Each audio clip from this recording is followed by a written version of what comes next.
believe that America can be beautiful.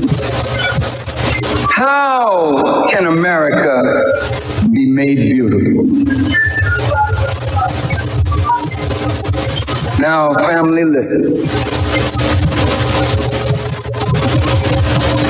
My brother Imam Wadafuddin and I have had disagreement, but his followers and mine have never given each other as much as a bloody nose.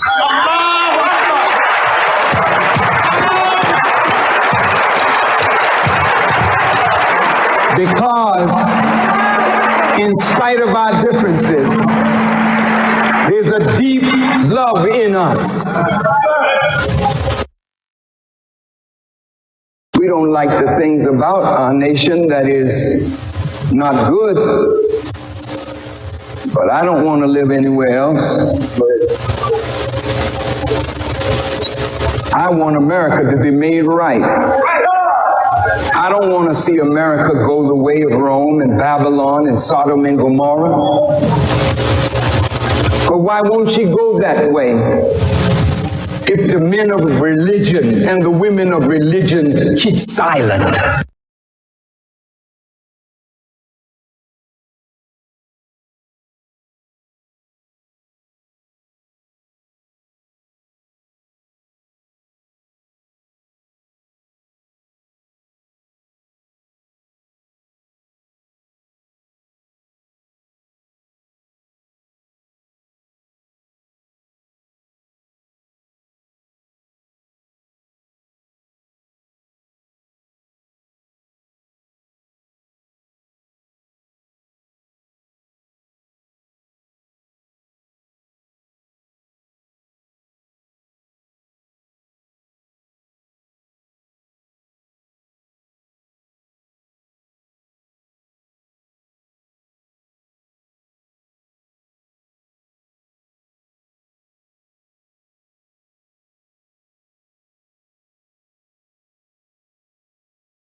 $5,000.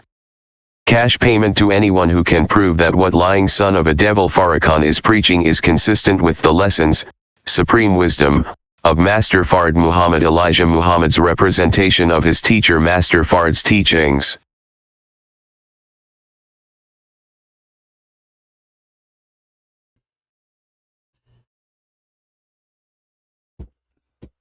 Assalamu alaikum, sisters and brothers. Suma Rahim here, Messenger Covenant, Breaker 7 Seals. Again, brothers and sisters, they never claimed this, so that tells you everything you need to know right there. They send me nasty grams and stuff like that, but they never, oh, why are you saying this? Why? Just get $5,000. Just show that. I mean, that's just your claiming.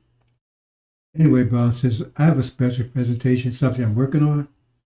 I'm going to give you a very, very short version because, they hit me with something early in the week and it's persisting.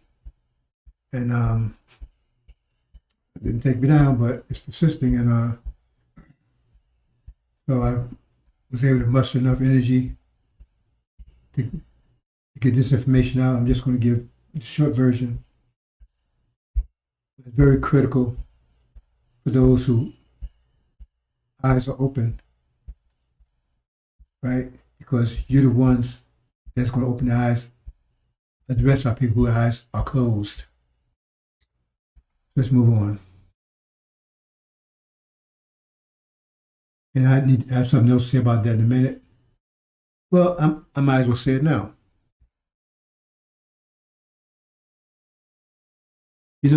Our people, first of all, they were forbidden to think. Hundreds of years forbidden to think. Think about that. You're forced into the state of an animal. Forbidden to think. You have no control over yourself at all. No control over yourself. You could even determine when you went to the bathroom or not. You had to get permission. You had no control. They had total control over us.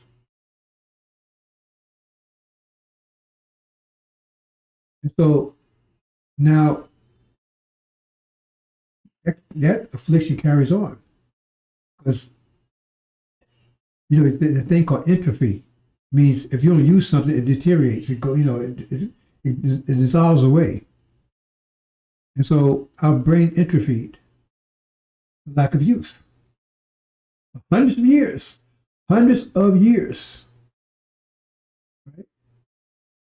Right? It's like a man. You could be Arnold and just sit in that bed, lay in that bed for 2 or 3 months, and you'd be a skin and bones because your muscles atrophy because you're not using them. See? So I understand that. See? I don't like it, but that's the situation. So my job is to reverse that process, get you in that gym, and start you working. You'll start building those muscles back up because it's like a female and the male. Right? The female, she has beauty, but the male has muscles, right? The strength. And so he's born with natural muscle strength greater than hers, greater than females, right? So even if he sits around and let entropy and he's down to skin and bones, maybe she's going to the gym, right? If he gets up and start going to that gym, eventually he'll be back to normal and he'll overcome. He has a natural disposition for strength. If you understand that. And that's what the devil's afraid of. They have you anything but knowledge. Oh, you sports, anything, acting, anything but thinking. Oh, they don't want you to do that. You start thinking, right? It's like if I was a female and I was in control of a female country, I would keep the males from going to the gym. They start going to the gym, okay, I keep them weak. Keep your muscles weak. Keep out strong. They start going to the gym, they're going to be more strong than us, and all of a sudden, they be controlling us. That's the first thing I would do, make sure no gym for males. That's what's going on, bro. So that's not a joke. That's actually what's going on. You see? Because the Bible constantly keeps telling you how we was, the story of Joseph, for instance, the story of Daniel. They couldn't figure it out. Daniel had to do it. Joseph had to do it anyway. That's the situation. So my job is to get you into that gym. And the last test of that is the tribulation. Elijah Muhammad started the process. Supreme wisdom. Started studying that stuff, and most people didn't. Because they just study. I mean, what do we admire scientists, black scientists, are they? Do we admire? No, we admire Magic Johnson, whatever his name is, and LeBron. We admire, muscles, not any power. See? And so we fall victim to anybody that says anything because we don't think it through. But if you thought through about what Farrakhan said, you would be with him for 5 seconds. You wouldn't be with him for 5 seconds because what he says doesn't add up at all. He's trying to tell you 5 plus 5 is 99. He said, yeah. At any rate, I'm saying that because, I listen to what people say. And I know I can tell when this person's dealing with data and dealing with their knowledge. Right? And data is just taking information and you ain't knowledge, you're doing something with it. See, so data is just you're not doing a process and just get, because a lot of people walk around with data. I mean, they can do it, but they don't process it.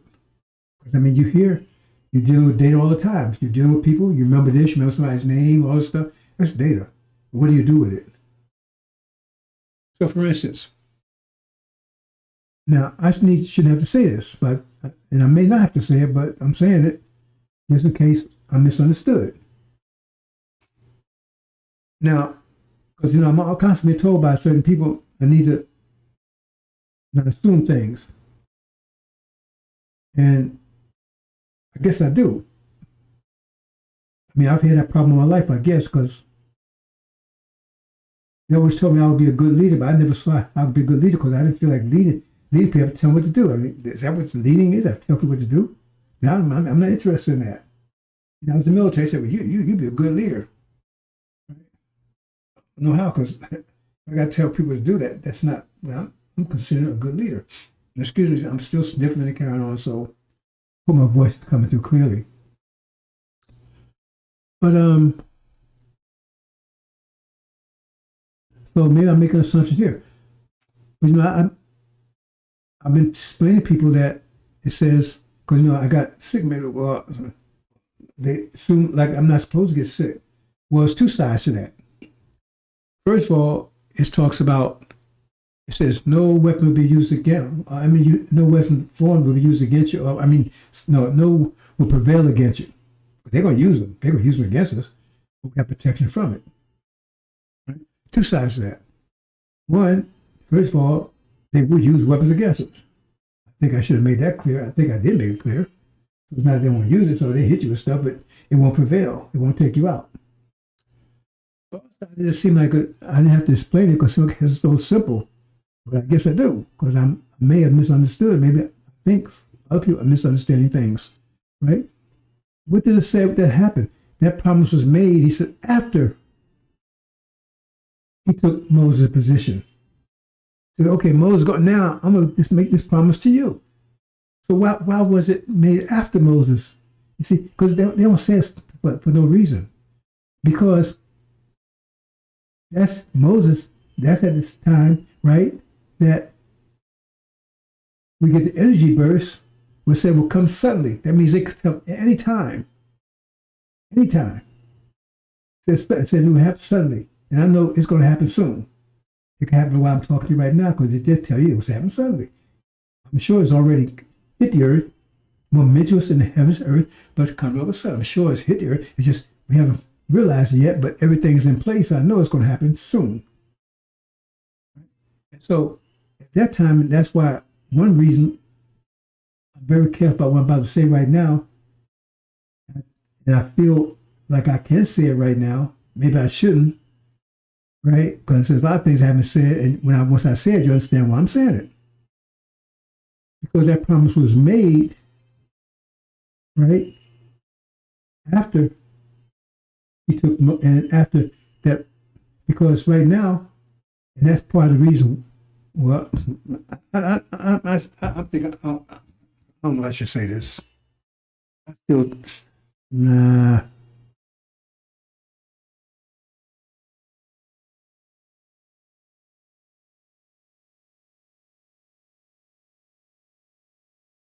It's a very dangerous statement I'm about to make. And the only reason I will make it right now is not because somebody pressed me to make it.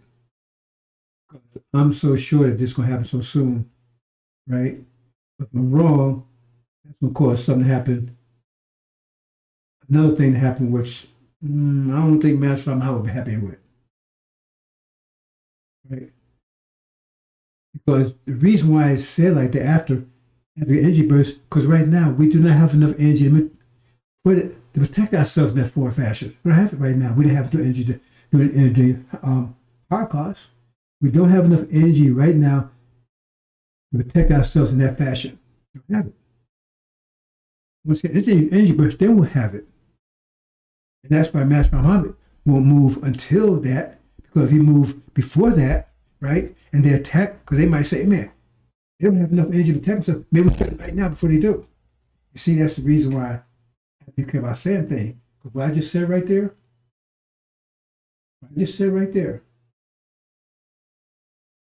the Lord going to go ahead and attack us right now. We don't have to protect ourselves. That means Master Muhammad would have to come and do it. He might not like that. He'd be forced to have to come in and protect us. But we don't have energy to do it right now. Make that energy times discipline times energy equals power. We don't have enough power to protect ourselves in that fashion right now. We won't have it until we reach the energy burst. You see why you gotta be careful when you say things? There's so much I could tell you, I don't tell you. And I'm the only reason telling you right now because we're so close. If I told you that a year ago, I think we'd just be lost. See? Because that means Master Muhammad would have to be in full force protecting us for all this time. It means it'd be a total war over here. And a lot of us wouldn't make it. I don't know if you understand that. Right? That's what I'm saying. We're taking the data and you're not calculating it. Once he takes over the NOI, that's when that won't happen to the energy burst. At that point, we have enough energy to make that happen. That's why it says he got it after Elijah was gone. Then the promise was made, not before. Because the implication is, well, we shouldn't be sick, should you? You see, that's what I'm saying. It's a lot more things I'm saying. I'm just definitely not going to say it, right? Until the right time. This is one of those things that just go ahead. I'm so confident it's going to happen so soon that otherwise I wouldn't do it. Otherwise I wouldn't say it. But if anyone sit around and did any calculations and thought about it, they would have saw that. But they're taking in data, not processing it.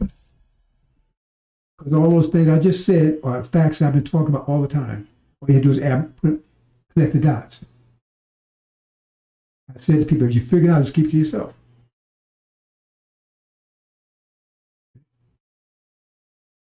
Now, the devils will send people over here to provoke me to say things I shouldn't say.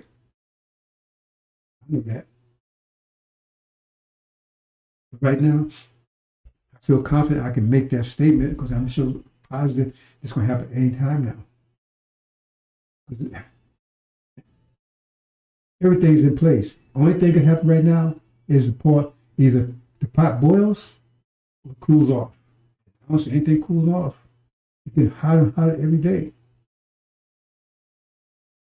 And everything's in place. I've been talking about everything. Anyway. So, said it. That's what's happening right now. So I'm going to get a short presentation. I'm going to play a few things I normally play. A short presentation. And see what happens. I'm not sure if this is going to last one for a while because this thing's persisting and it's late. And I was able to get some rest and say, okay, let me see if I can get together and do this without falling apart. You know, because it's really, I don't get sick. Rarely. Like just something like this, something going on. Right? And plus, it's kind of lightheaded. That's probably what I'm saying. Stuff I'm saying now. I gotta be careful.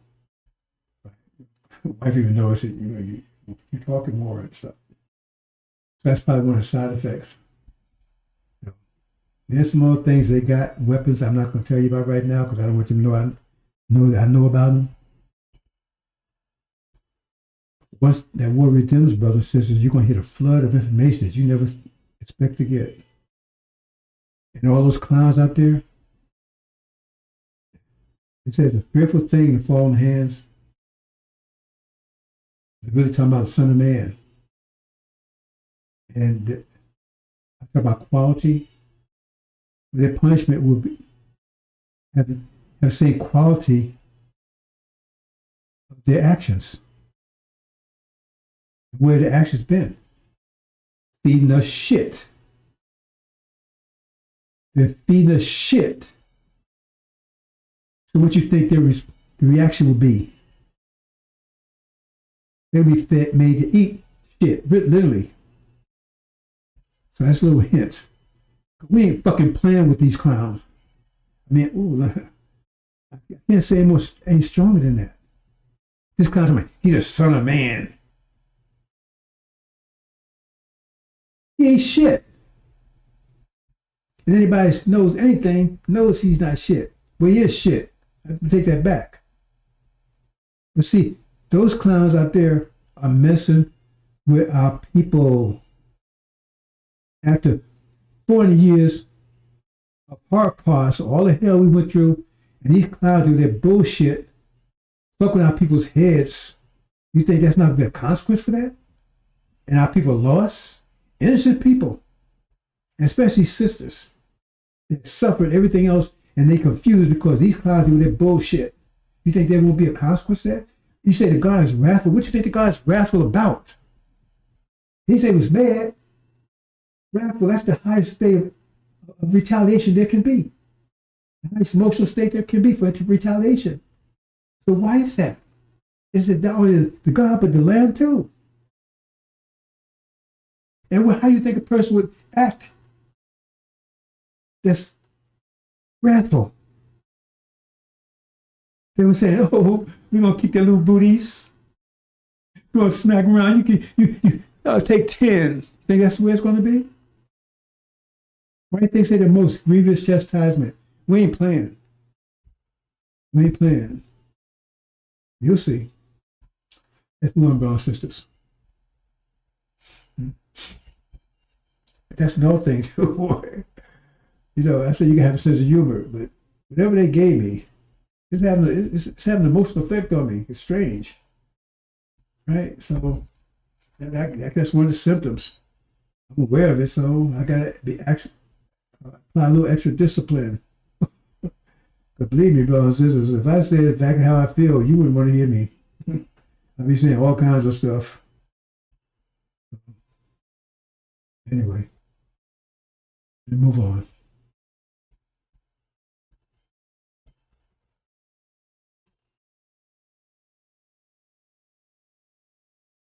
Here.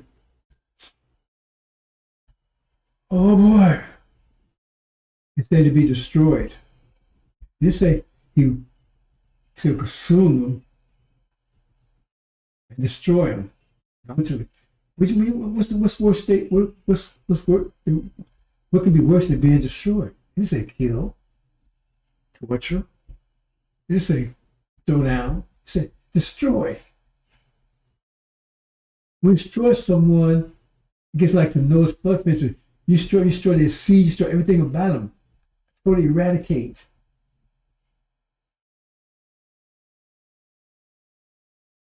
So why is destroy is a strong reaction. That means you're in a state of wrath. To destroy. That means the Son of Man, the real Son of Man, will be in a extreme state of wrath at that clown. Why? You just say, oh, we're going to assume his spirit's mouth and take him down with his coming, or dismiss him or dispose of him. No, destroy him.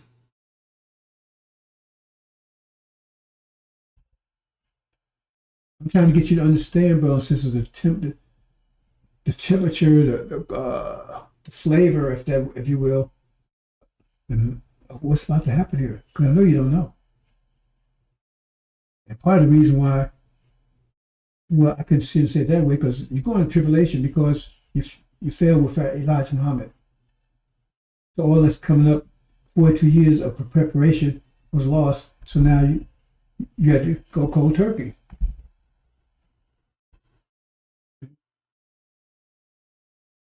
It's hard to say he's the reason. It's part of the reason. Because he did not make you listen to him. Like I said, I called and you came. It's hard to blame him for that. Because you didn't have to go along with that. And say you should be seeking the mess of the covenant. But he's at the root of it. See? So he's him out there claiming he's the Messiah and all that stuff, then he takes the blame. I said you can't claim you're somebody. There's consequence to that. So therefore he does take the blame. And not only did Joshua go after him, Moses went after him too. In the Quran too. Moses grabbed him, was going to kill him in the Quran, so he had no cover. He's totally despised and hated. We say we curse somebody, it means you hate it. He was cursed, remember? Everything they said about him was bad news. Cursed. He's hated. Because he robbed the nation, because he's claiming he's somebody who is not. He's the devil. Skin folk. He's claiming he's someone he's not. And so I got to get you to understand how consequence works. Management energy. So he's getting energy, he's stealing energy from the messenger of the covenant. Because he's getting all the things that, all the accolades, all the attention, everything that the messenger of the covenant should be getting, he's getting, but it ain't his. You understand? So he's creating all this negative energy for himself. That's how he's creating a curse. He was cursed because he robbed a nation. See, he wasn't just cursed. That was a consequence. You understand? So you pretend you're somebody you're not, like the so-called Son of Man. Oh, well, what's going to happen to him? What's going to happen to him?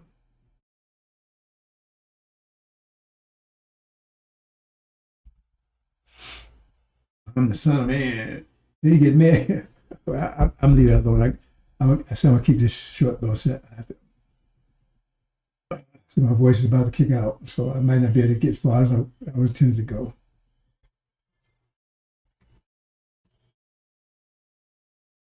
Okay, let's go with this, brothers and sisters. Here we go.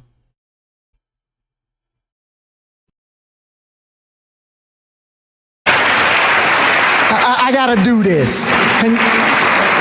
Do you mind? Yes, I'm gonna do something. I don't want to put my brother on the spot. See, this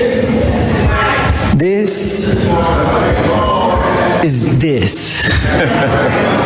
This is something else. Love and faith transcends color. And the reason why we embrace Father Flager as a brother is because we find him on the battlefield of justice, being a true disciple of Jesus. And the last thing I'll say is you'll never call us racist. Yes, sir. Yes, sir. Because this day that we honor Yes, sir. Master Fard Muhammad, if you see an image of him, put his image up. Yes, sir. That's the man whose father was a black man and his mother a Caucasian. And how many of us have a parent that's a Caucasian or grandparent? It's not about color. It's about our submission to the will of God. And in that we find common ground and unity. Yes, sir. So I'm only one shade lighter than you, so. And Mustafa may be 4 more shades lighter. We a family. Yes, sir. Let's stay a family and be a family and love each other as God would have us to love each other. We love you, Father. Happy Savior's Day. Thank you. I had to do that. We love you. One more time, brother. Lion Dog, he wasn't honoring Master Muhammad. He was dishonoring him, disrespecting him. What he just did was totally, 100% totally against everything Master Muhammad taught. Everything, in spirit, intellectually, no matter how you call it. No lesson backs up what he says, not even close. Not even anything Elijah Muhammad said in his books, Message of Black Men, Our Savior's Rise, Fall of America. None of it. But he said, oh, this day we honor Master Muhammad. That was honor? Which thing's going to happen to him? Brothers and sisters, this is a day of consequence, a day of judgment. That means everybody pays their due before they leave this planet. That's always the case. But this is the point, need to be made manifest to all. Why do you think they keep talking about the last day? Why the last day? You mean that there's never going to be another day after that? Because this is a critical time in history. This is the most critical time in history. There's only 2 places at the beginning when the universe is fully contracted, it begins to expand. And this, right, was start contracting again. There was 2 critical times in history. And that's why I call it the last day. That's the day of judgment. Who's going to make it in? Who's going to be excluded out? It won't be just exclusion. It says it'd be painful and chastisement. Why? Because consequences involved. It ain't just a transition from winter to spring. It's the consequence of what was happening during the winter. So if they hadn't done anything to the winter, it'd just been a transition period. But things were done. So the last day is the last day, has to be total. Everything has to be called to account. And it's not consequence, nebulous consequence means, okay, I stole $1 million now, I went down the street and fall down, and now I got to pay $1 million doctor bill. No, like that. It means it's going to come directly from the gods. That's why I call it the last day, because you're going to see it clearly. It ain't going to be delayed, anything. That day, all matters will be settled. That's the last day. See? Everything. Babylon's destruction one day, resurrection one day, everything that's why it's the last day. You don't be playing around with that. I keep telling you, brothers and sisters, when you talk shit, make sure you say what you say correct. Learn to talk correctly. It says every atom will be weighed. It ain't like, oh, I like you, you my son, my daughter. No, it can't work that way. It won't work that way. I tell my children, look, you may not bleed us or not, but you think you come running once this transition takes place? Well, I'm your son, you don't think that's going to work? You're going to make a hypocrite out of me? So I'm going to take and punish and destroy other children who is disobedient and hateful and everything to their. That's the law. The law says you should put them to death. I'm going to do it to them, but I'm not going to do it to you. Then you're going to make me a hypocrite? Your children, but mine, no, can't be that way. said, it's more likely you would get the punishment to make an example out of you. It just won't be that way. So if you think, be a friendly, I keep telling people, I tell people that know me, I says, don't, it's not about friendship and stuff. If you think that, yes, no, you're not going to make it. Oh, I was with you. I was your friend. What does the scripture say? It says people come to Jesus, and say, hey, what's with you? We push your message and everything else. He said, hell, get away from me. I didn't know you.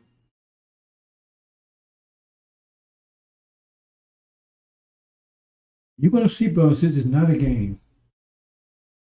It's not a game. I'm getting that clue. Clown just spoke. I guess you read this part. This is this. That's that. Yeah, brother. Show me anything Elijah Muhammad said that backs that up. Anything Master Muhammad said backs that up. Show me anything. And I give you $5,000. Plus I kiss your ass in public. Twice. 3 times if you want.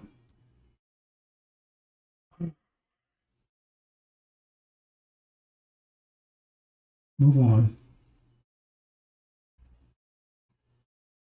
Do you then believe in a part of the book and disbelieve in the other? What then is the reward of such among you as do this but disgrace in the life of this world, and on the day of resurrection they shall be sent back to the most grievous chastisement? And Allah is not heedless of what you do. 86 These are they who buy the life of this world for the hereafter, so their chastisement shall not be lightened, nor shall they be helped.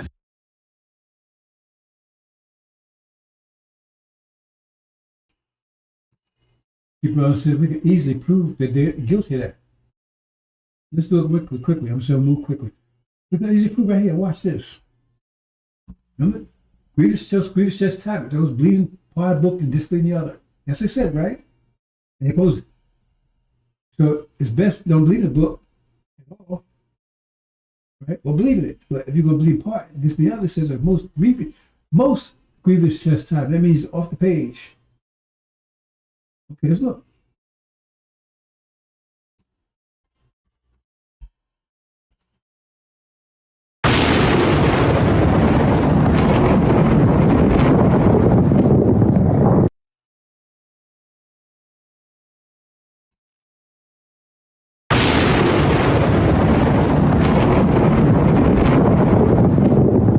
Malachi 3:1.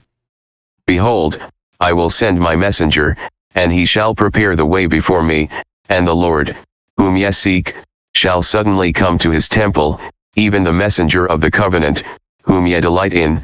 Behold, he shall come, saith the Lord of hosts.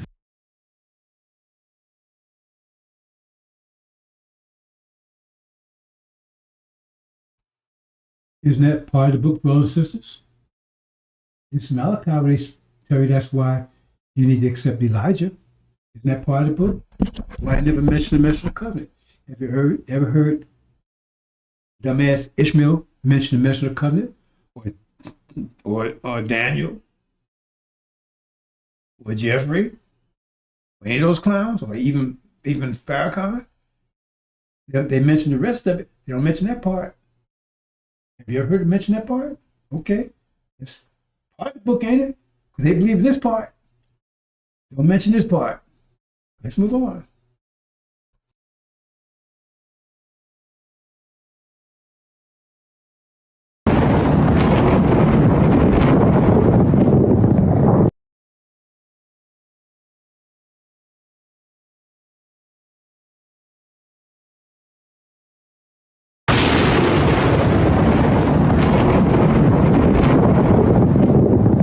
Genesis 15:12. And when the sun was going down, a deep sleep fell upon Abram, and, lo, an horror of great darkness fell upon him. 13 And he said unto Abram, Know of a surety that thy seed shall be a stranger in a land that is not theirs, and shall serve them, and they shall afflict them 400 years. 14 And also that nation, whom they shall serve, will I judge, and afterward shall they come out with great substance.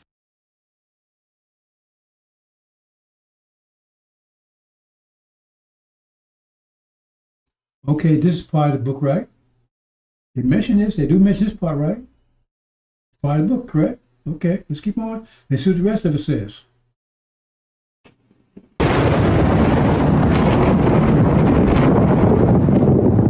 Genesis 15:18. In the same day the Lord made a covenant with Abram, saying, Unto thy seed have I given this land, from the river of Egypt unto the great river, the river Euphrates. Okay, isn't that part of the book? But they never mention this part, do they? They mention the other part. Don't mention this part. As a matter of fact, they saying God's a liar. Because they're saying we're not going anywhere. Yeah, Grandma, we're not going nowhere. Isn't that what they say? So here they're calling God a liar. On the other count, they call him a liar too. Because they say Elijah's an eternal leader of the Nation of Islam. When it clearly says there's another messenger. They mention it. They don't say the covenant. They actually say messenger of the covenant. There's two messengers mentioned there. The messenger and the messenger of the covenant. There's two messengers. But they'll say it's only one. Elijah's the last one. Eternal leader of the Nation of Islam. But what about the messenger of the covenant? There's two there. They tell us only one. And they tell you he's a messenger of the covenant. He will come to Elijah's temple, so he will be present during Elijah's time. Right? He's a messenger of the covenant. And then it tells you what here's the covenant. They don't mention the messenger of the covenant. They don't mention the covenant. Both connected. But they believe in part of the book, disbelieve in the second part. Why? Why? They call God a liar. There's no messenger of the covenant. It's the last one. So that means they're saying there's no messenger of the covenant. One lie. Here, we're going nowhere. It says we're going to Arabia. Two lies, two cover-ups, believing part of the book and disbelieving the other. Let's take the next step.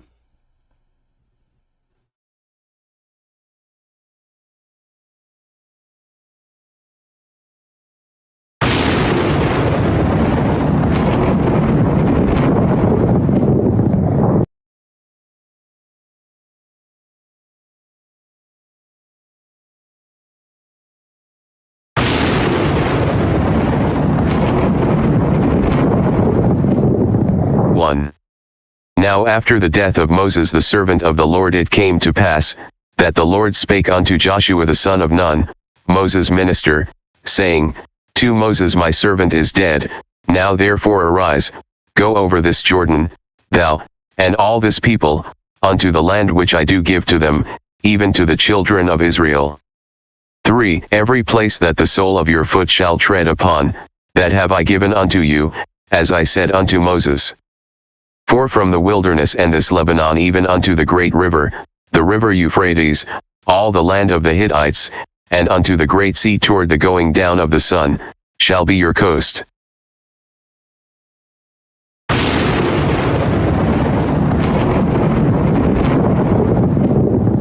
5.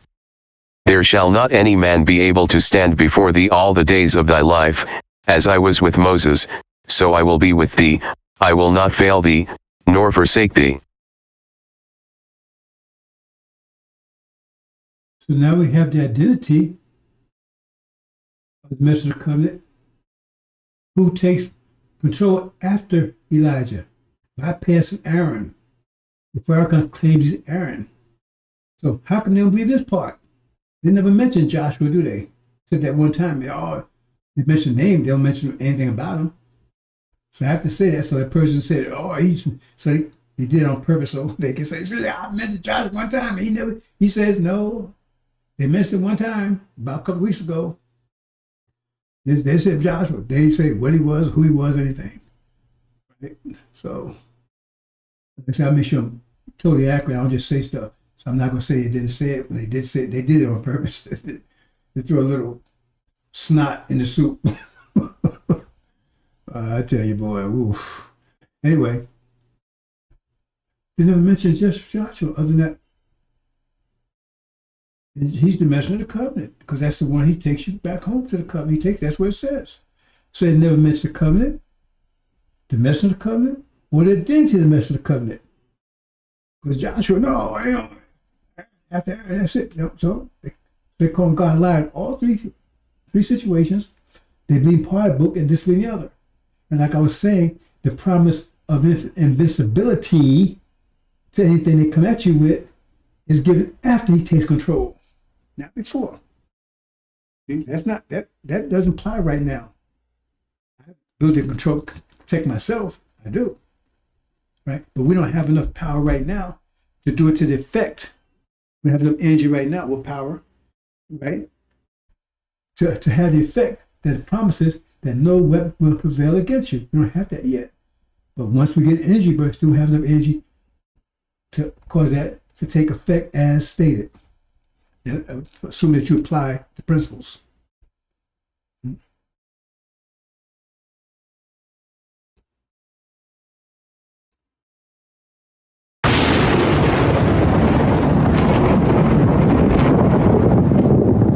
Six.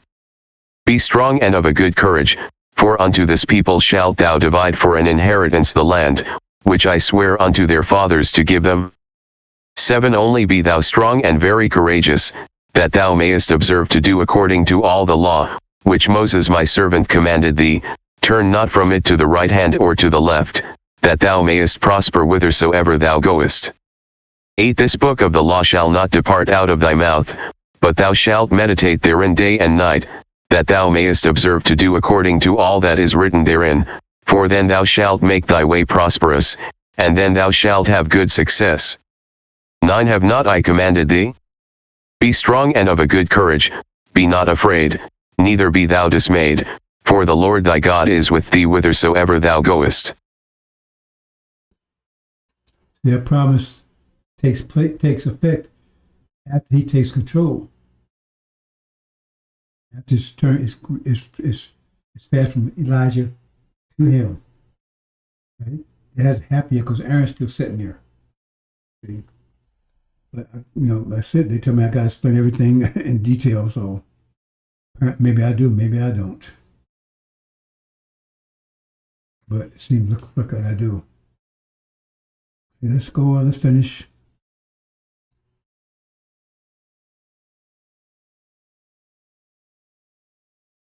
Okay, I think we can get to my main point here now.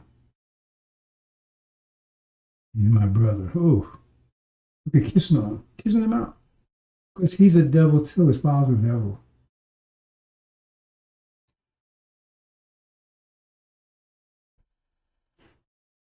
As they did, they deluded the nation, destroyed the nation, deluded it, destroyed the nation, and badmouthed Master Muhammad and Elijah in the process. I was there.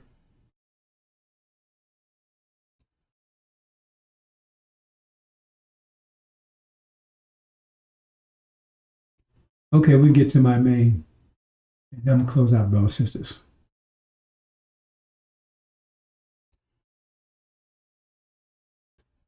Now I'm gonna give it. See, I'm going to like quality, and one of the reasons I thought to say start more about quality, because that's the level our people are right now. Is in the data level. And so those who are studying and trying to study Injil, if they're studying at all, they have this information to communicate because our people on this level, you can relate to them on this particular level right now. They should be understanding pressure, three-dimensional. Right now it's still in a two-dimensional world, which is the quality world. Three-dimensional is the quantity world. So basically, that's analogy. So I'm gonna endeavor to try to explain the condition here and why certain things happen, right? In a more quality way.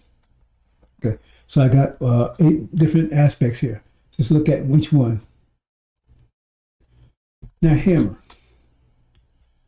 See, I haven't been well, so I haven't been able to go find the scripture and stuff. Been mostly just resting. Starting to cough again, but anyway. But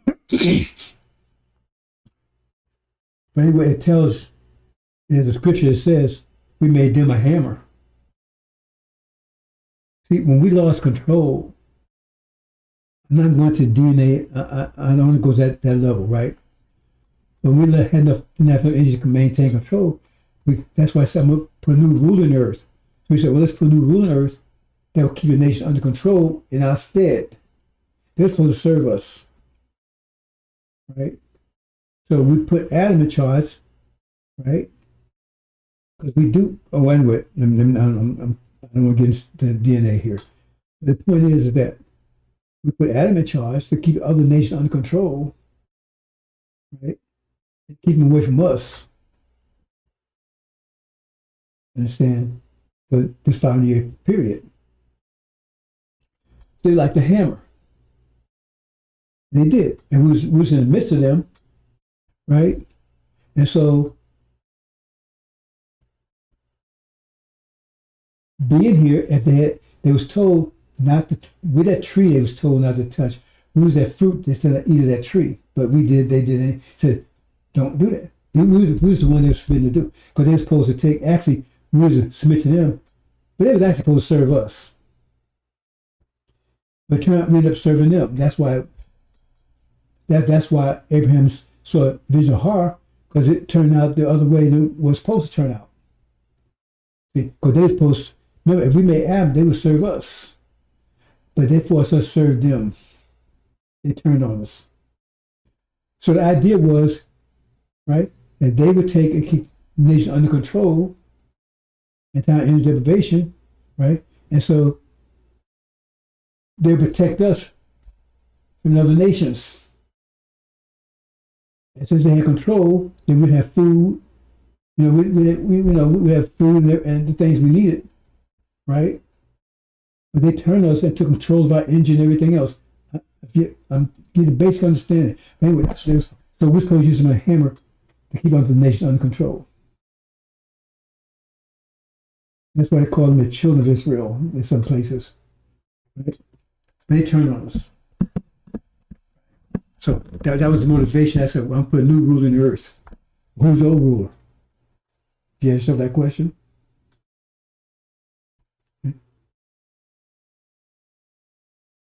So we submit. Right?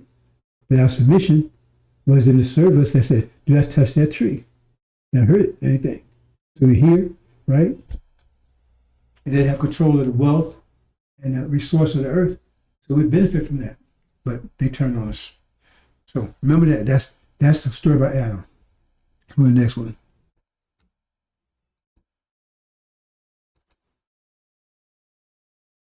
Now the benefits of them having us here, they control our energy. And I said, everybody, it's like you have children. Okay. Every individual gets the same amount of energy. I don't give you a child what. Everybody gets the same amount of energy every day. So if you get $1,000 worth of energy every day, you got 5 children, and you and your wife, then you and your wife controls their energy plus the 5,000. They tell the children doing everything else. So hopefully they use that energy to help the children, to raise the children, for the children's own benefit. Because I know when I had all my children, I was really rolling their money then, right? Because I had control of their energy too. I used it all in their favor. They didn't appreciate it, but that's what I did. Right? So if you understand that idea, by them having us here in control, that means they're rich. Again, let me say it a different way. If you got, say you got 10 children, and it's you and your wife, right? Each one get 1,000, okay, they're all together in that household. Much energy in the household. You have 10 children, and that's 10,000, right? 10,000 plus, that's 12,000. That's where the energy coming in every month. Every day, say every day. That's a lot of energy coming in. But you have control of it. So now, how you going to use it to make sure they get good education and things they need, or are you going to use it to build you a Lamborghini? I didn't do it. I used mine to benefit my children. I would live in a mini mansion and everything else because make sure they had their own rooms, make sure they were the best schools and everything else. You understand? You understand? So if you understand that thing, then us being here, And at this point, it says 17 million of us, 34, including the demons, they control our energy. So, well, that makes them wealthy. They don't let us control it, they control it. They tell us where to work, what to do, work for them. If you employ, you're a slave. They don't let you call it that now, but that's what employees are. They're slaves. You don't understand, they don't want you to understand that, but that's why they say, oh, we don't call them slaves no more, we call them employees. So they won't figure out what's going on. No, if someone's controlling your energy, you're a slave to that person. Period. Whoever's controlling your energy, you're a slave to that person. And we're all slaves, including myself. So that made them rich because they control, like I said, if you got 10 children, now you're rich because you got, hey man, we got $12,000 a day coming in here. Because you control it. And so I don't have us here, they control it. And there's a consequence to that, true. But the point is, that's what makes them rich. But they afflict us to do that. Okay? But they have to terrorize you or whatever to make you submit. We're supposed to submit to them, but to tell you to control your energy. Oh, you got to work here, boy. You got to go out and pick them cotton. You got to do this for us. You got to do it, right? So they're controlling your energy for their purpose. Control that energy for their purpose. Okay? So we're the base of being rich. We're the base of being powerful. Remember that hammer. The base of them being powerful, and we're the base of being rich. Because of us. The power came from us. The rich come from us. Understand that. Let's move on.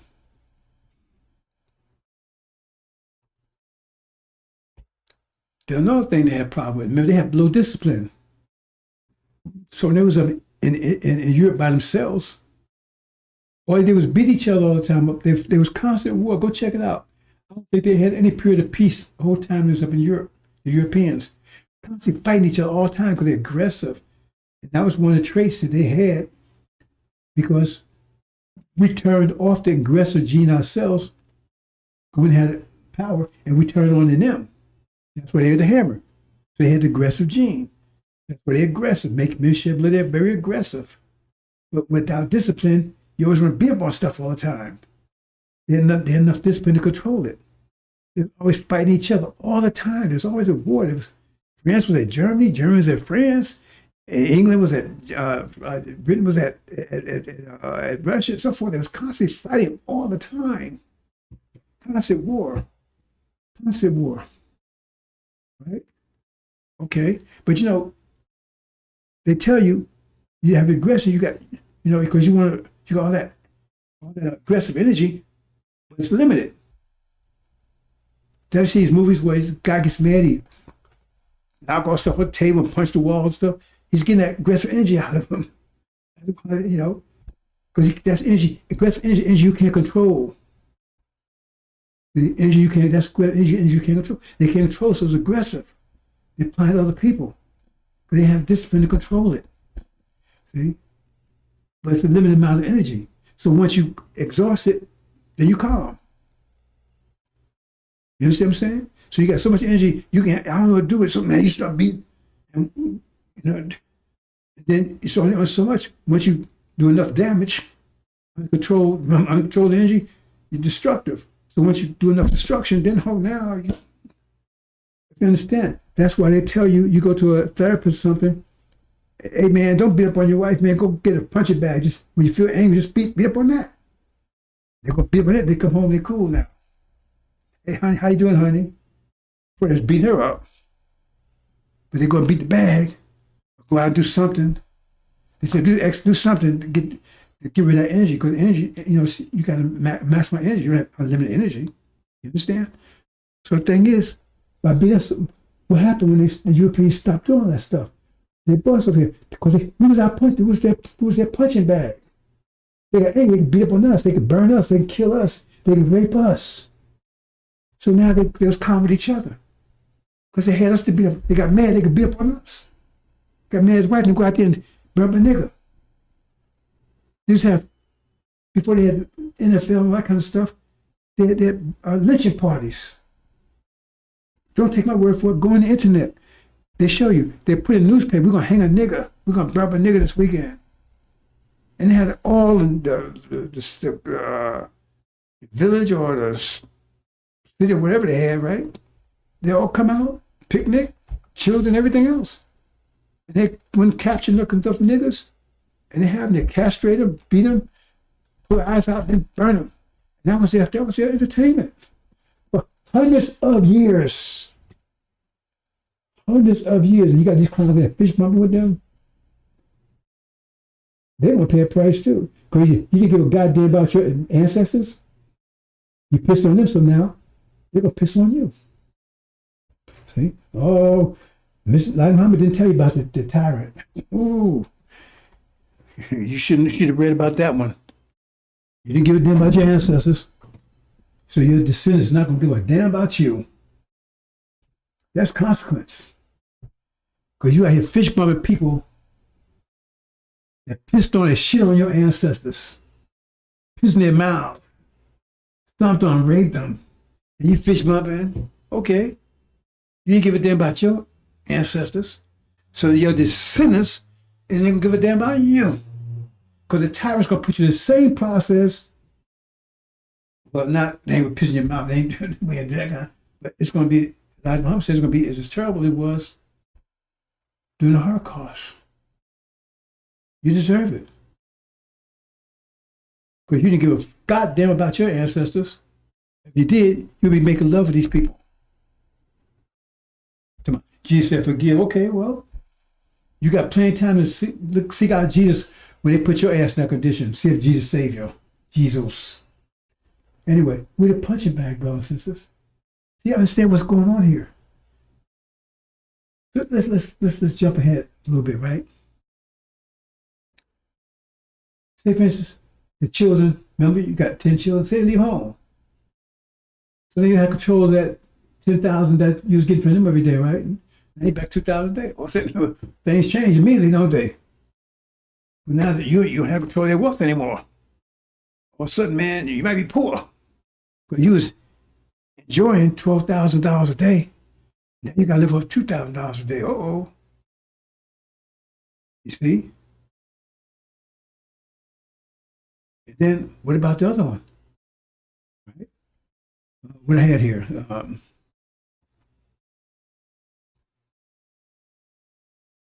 Rich. Oh, yeah, something rich, right? Okay. Excuse me, brother. Says like that. This thing has got me going a little bit. Right in my face. Something. Okay. We're not okay, they start fighting each other again. Because now they can't, that nervous energy, that energy, they ain't got to speed up on no more. Somebody stole that punching bag, so now the wife is getting it again. Boom, boom, boom. Let me punch it back. Shut bitch. You see what I'm saying? You understand? I'm not making this up. I'm trying to understand the situation.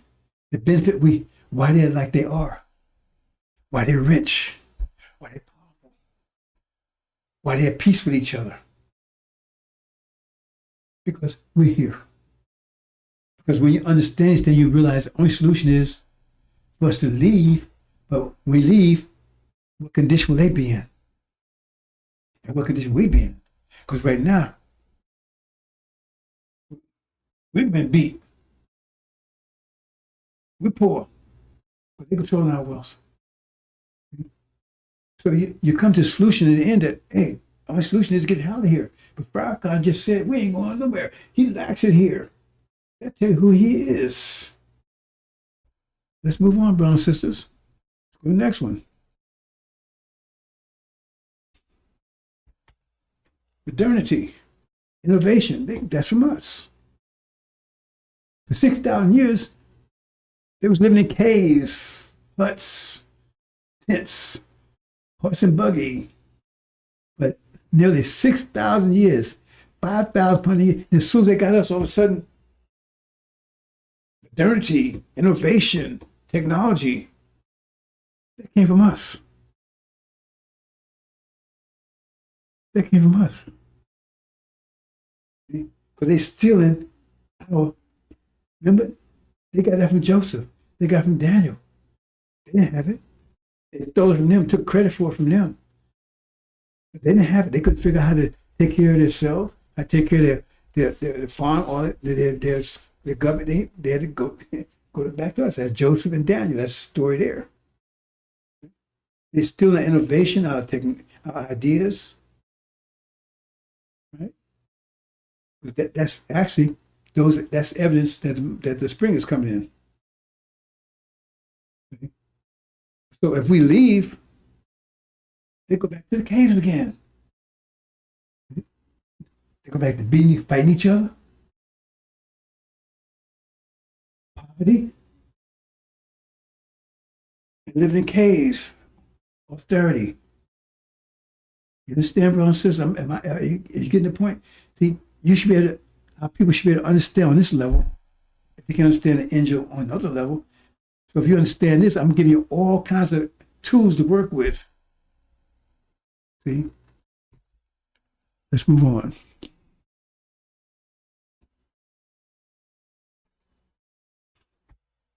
Okay, health. Remember, we taught them to take baths and stuff. We had control of Spain, the Moors. Right? But we hear that's spelled right. Absorb. No, I'm not sure I spelled that right. But we're responsible for keeping things clean for them. Sanitation. Right? That's that job stuff they have us doing. Right? And so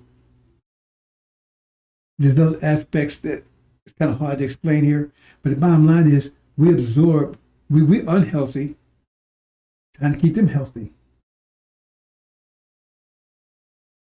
Because they're the lessons tell you they're filthy. Okay? It says they're filthy, unclean by nature.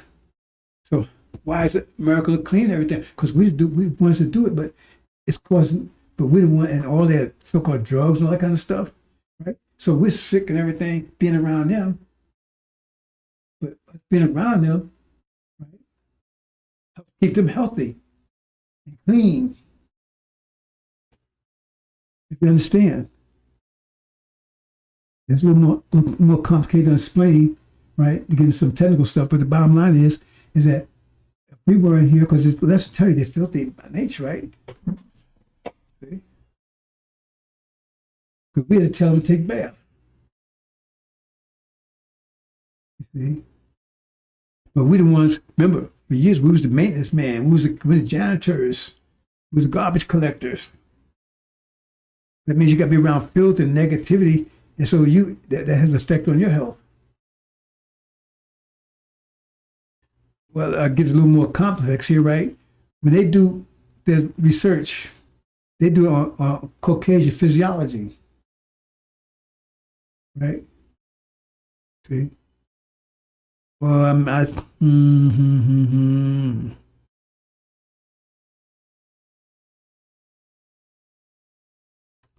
I say this?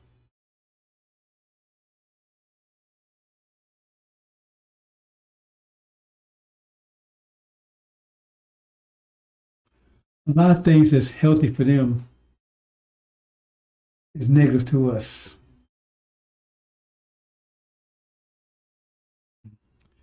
That's why I explain at this point. Right? Because we are the most unhealthy people in America. Why is that? We should be the healthiest. We keep them healthy. It's still hard. It's still cancer and everything else. Right? But we got more strokes here, more high blood pressure and everything else. Why? See, that gets a little more detail I can't get into right now, bro. So let's get a little science there. The things they're doing. Okay? But we leave, they just send back. See, let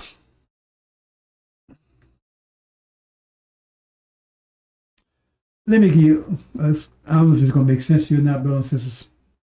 I don't want to go too deep into this. But like I said, this is a difficult one to explain. There's a lot of technical stuff you got to get into, but a lot of stuff they don't do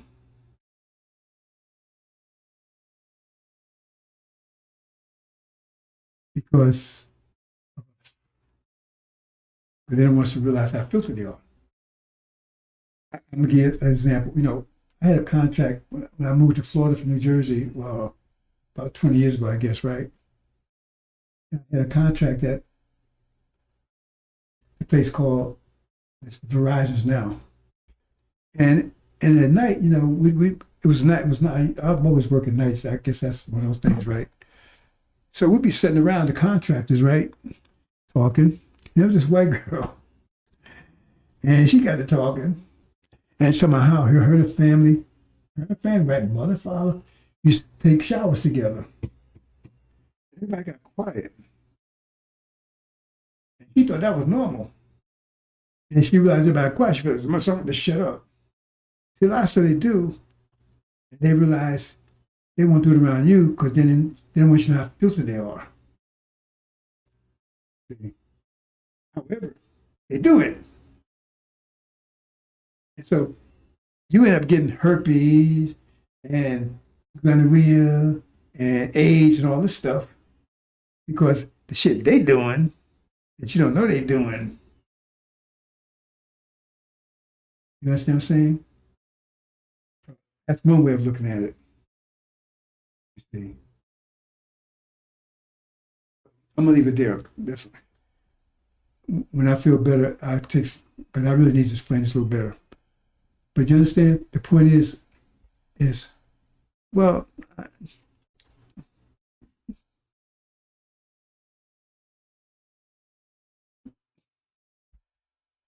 really need to sit down and explain this. But the bottom line is, if you look at it in a general sense, we always clean up after them. But if you're the clean up person, that means you're subject to all the filth that you got to clean up. That's the simplest way I can put it. If you're the clean up person, remember we got to clean up their shit, we got to clean up all the stuff with the maintenance people, with the garbage collectors and all other stuff, right? Okay. All the hazardous jobs and stuff. So that protects them. But we got to deal with that stuff. So it makes us sick. I put it like that. So maybe you understand, but I can go a little deeper, but not today.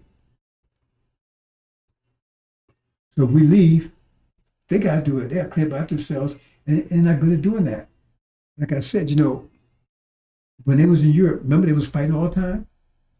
Stuff, right? When they was in Europe, they were so filthy, they didn't take baths. We had to teach them how to take baths. And if you know what awning is, look up awning, A-W-N-I-N-G. It's a little thing like a shade just come out over the store, covering the sidewalk. It came from Europe because when they was, whoever's living in 2 or 3 stories, they didn't have toilets. They were just crap in the pot and they pour it out the window. And that's where they had awnings, so it wouldn't hit you if you was walking on the sidewalk. It's not filthy.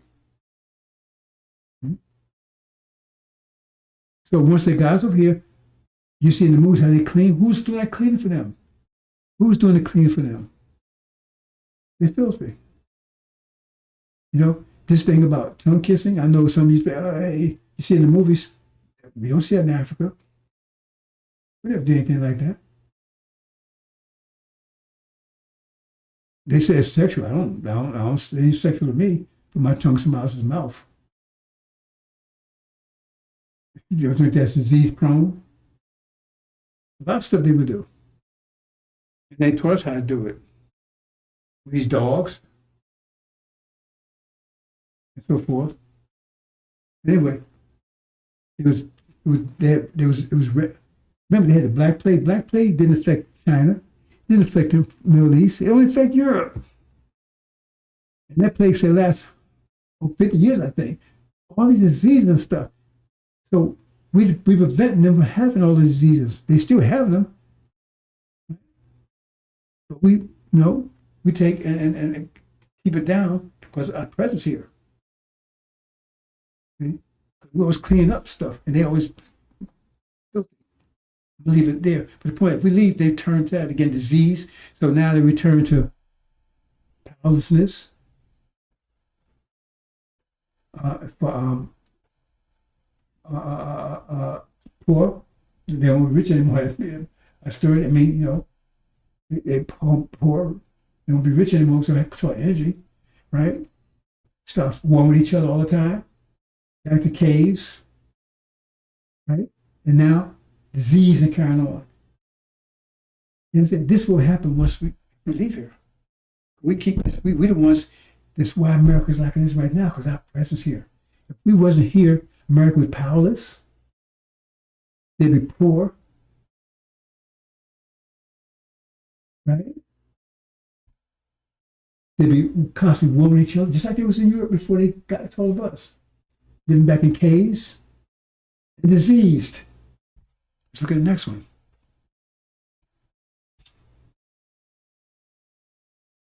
And then here. Okay, I didn't spell propaganda right. Propaganda. Now I'm change. I usually do it, but I'm just not feeling well, bro. So if you want to beat me up, beat me up. I'm trying to get through this. Anyway, media, propaganda, religion, right? You see? So all that's to keep us to be obedient to them, serve them. Media, propaganda, religion. That's all it's purpose for. They got these demons, right? That's their purpose. I'm going to take a little bit to explain that. I've been trying to find a better way to explain it, but I guess the best way I can explain it is, like I said, when you had field niggas, you had the house niggas. House niggas was their children, their black-faced children. There was the preachers and everything else that come out, because remember, they was living off of us, and so their children living in the house got the benefit of them living us because they got the leftovers. They wasn't eating chitlins and drinking piss and stuff. They were able to master had left over, which was way better we had. So as long as master was able to eat, master was able to eat steaks, they was able to eat hamburgers. We still got the shit. So they depended on master living off of us, because they live off of master. You understand that? So once so-called Civil War came in, we broke the chains, and master couldn't live off us to the extent that he was. They still lived off us. But to the extent that they was living in the fields, then his children say, hey, master, what we gonna do, daddy? Cause you ain't get no food from the niggas no more. Yeah, well, we can't get nothing because we can't get nothing from them. We was giving you what we was getting from them. But we ain't getting anything from them anymore. At least not like we was before. So what we're gonna do, man? What we're gonna do, daddy? So you can live off of them. You can live off of them, because you ain't gonna live off of us. We can't feed you no more. We can't afford to feed you anymore, because we ain't getting what we was getting from them. We ain't getting as much we used to get. We can't afford to feed you anymore. So now you gotta live off of them. And that's what happened. That's the preachers, FARRACON, the demons. Remember, they were all demons. They were master's children. And so, and they want to, if they live off us, they need to keep us producing. Keep us here producing. So that's why I tell you, love America, fight for America. Jesus, submit, forgive. This is a sermon. Love white people, they are brothers. We got to forgive them. Jesus. See, that's who they are. That's who they are. And so what happens if we leave? They can't live offense anymore, right? Then they go back and attack master. That's what the demons do. You see how this stuff comes together? They're going to attack master because they need to eat. They can't live with us anymore. The preachers can't live with us anymore. FARRACON can't live with us anymore. And devils ain't going to live with us. So now they fight for what's left. They fight each other. The demons and devils go after it. Right now, they're not, because the demons are living off us. The preachers, the politicians, they're still live in master's house. And they want to make sure we stay here in submission so we can keep feeding them. They're still eating. You understand? So if we leave, you see what happened? How house falls apart? How everything you see that the tribulation comes in effect? If we leave? I'm trying to get you to see this thing clearly, brothers and sisters. Go to the next one. Now the hostage situation. Now the Quran teaches you, and the Bible also, that Allah will not attack a nation as long as the righteous are in it. Said it will not attack a nation until the righteous are in it. That's why Sodom and Gomorrah had to get out of there. You know, I'm talk about this too. Not just then, I'm talking about it now, but he did talk about it. They hold us hostage. Because remember, if we leave, you see what happens? So they don't want us to leave. And once we leave, also the judgment. Those things happen, plus the judgment. Is that why I say do double them as done to us? Maybe, I'm not getting to that. The judgment, remember, this nation will be judged. So not only will those things happen by default, because now they'll have the energy control, they'll have us to beat on, all this kind of stuff. So and then God can't get out together. They exercise the judgment for the consequence they've been doing for 500 years. So you got the immediate consequence of what would happen. Okay, like you get fired from a job, that's immediate. Okay, you ain't getting enough money anymore. The immediate consequence of now happens here. And then you got the built-up consequence for 500 years. That's the judgment. You understand? So immediate, if they leave, they be poor, homeless, right? Beating each other, fighting each other. Right? So, you see what I'm saying? That's it. But they don't have us here to live off of. And then God can attack them, because that's the consequence of what they did. But we have to be taken out here before that can happen. Because he's going to do while we're here. Right? Because then we'll be affected too. You see? That's another reason. Now you understand. They don't want, if we leave, what would happen to them? So they don't want us to leave. They're going to try to stop us from leaving. They're going to try to stop us from leaving. And plus, they know if we leave now, not only will those things happen, but also now they got to pay the consequence. God's going to come and judge them, the consequence of what they did to us. So now you understand why Pharaoh said, no, I ain't leaving here.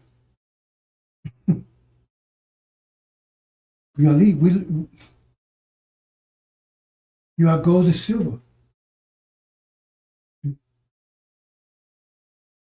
you leave, that's why I say if you take gold and silver out, they plunder Egypt. If you understand the Injil, gold and silver is the Levites and the Shabbat. They leave. It's plundered. Everything falls apart because we're the ones that keep it together. We're the ones keeping America together. We're the ones keeping America powerful, America rich, America healthy, and peaceful.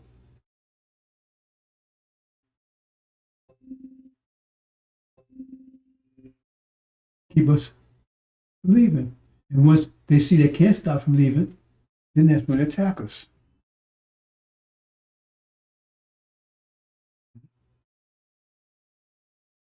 What's the purpose of attacking us? To try to avoid the consequences of God.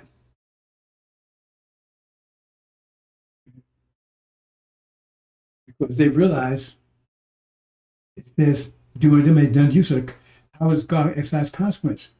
What's to do? It said doing them as done to you. So if they take us out, that they think they can avoid it if they can't, but that's where they see it. They're the ones going to get us, so we kill them. No, you still will suffer the consequence. It just won't come from us directly. We still will suffer it. But they don't see it that way because they think two-dimensionally.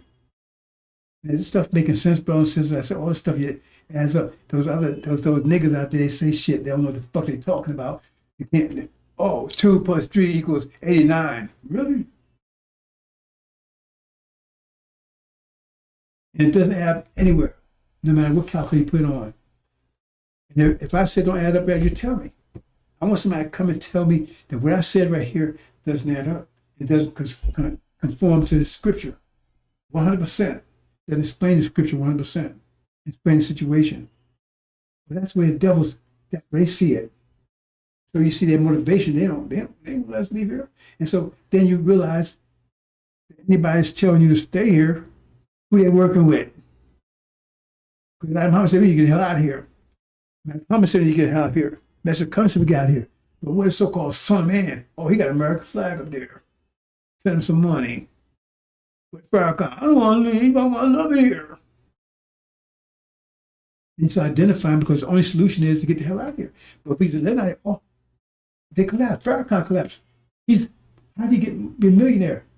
There's enough of black people. He haven't produced anything. He didn't have a business. So they have an interest in keeping us here because if we leave, you see what would happen. This place would collapse immediately. It would be. That's why I said it'd be terrible here. Because you see all those things I just said, all those things collapse at once. Disease, insurrection, civil war, poverty, powerlessness to the enemies attack. That's what would happen if we leave. So what would you do? When you prevent us from leaving too? I would. If that was the situation. And so everybody has a vested interest in our being here. Going to try to keep. And that's Farrakhan. He says he do not leave here. That's totally against Master Muhammad, Elijah Muhammad. That's the covenant. I think we have one more, then I'm gonna close.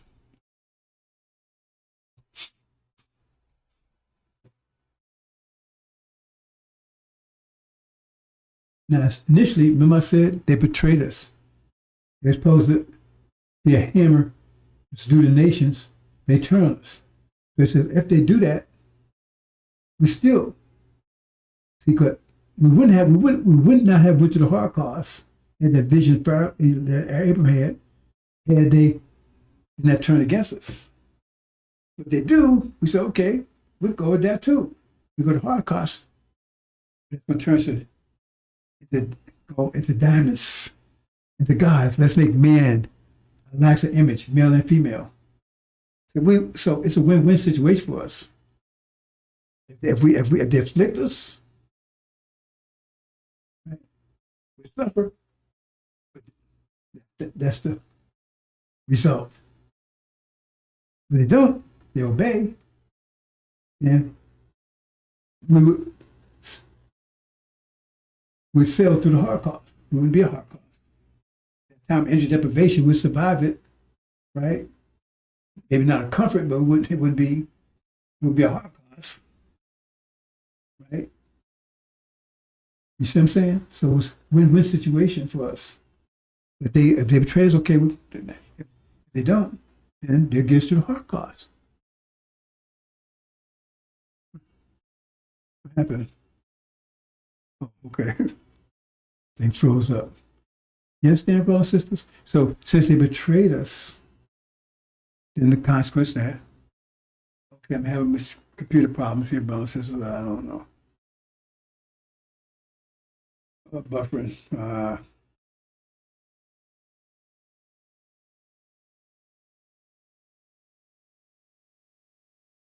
Okay, it's working okay over here. So understand, brothers and sisters?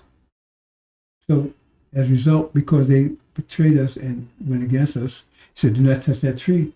Okay, then we suffered, but that suffering would be depression enough to cause us to transform to a high level. Hope you understand, brothers. I think I'll leave it there. I gave you a short version. Hope it's enough. For those who are interested in Injil, trying to understand Injil, right? It's another way to communicate with our people. This is a level they should be related to. In some cases. So we're trying to reach our people, trying to get information to reach our people. But you got to do it right. If you can't do it right, leave it alone.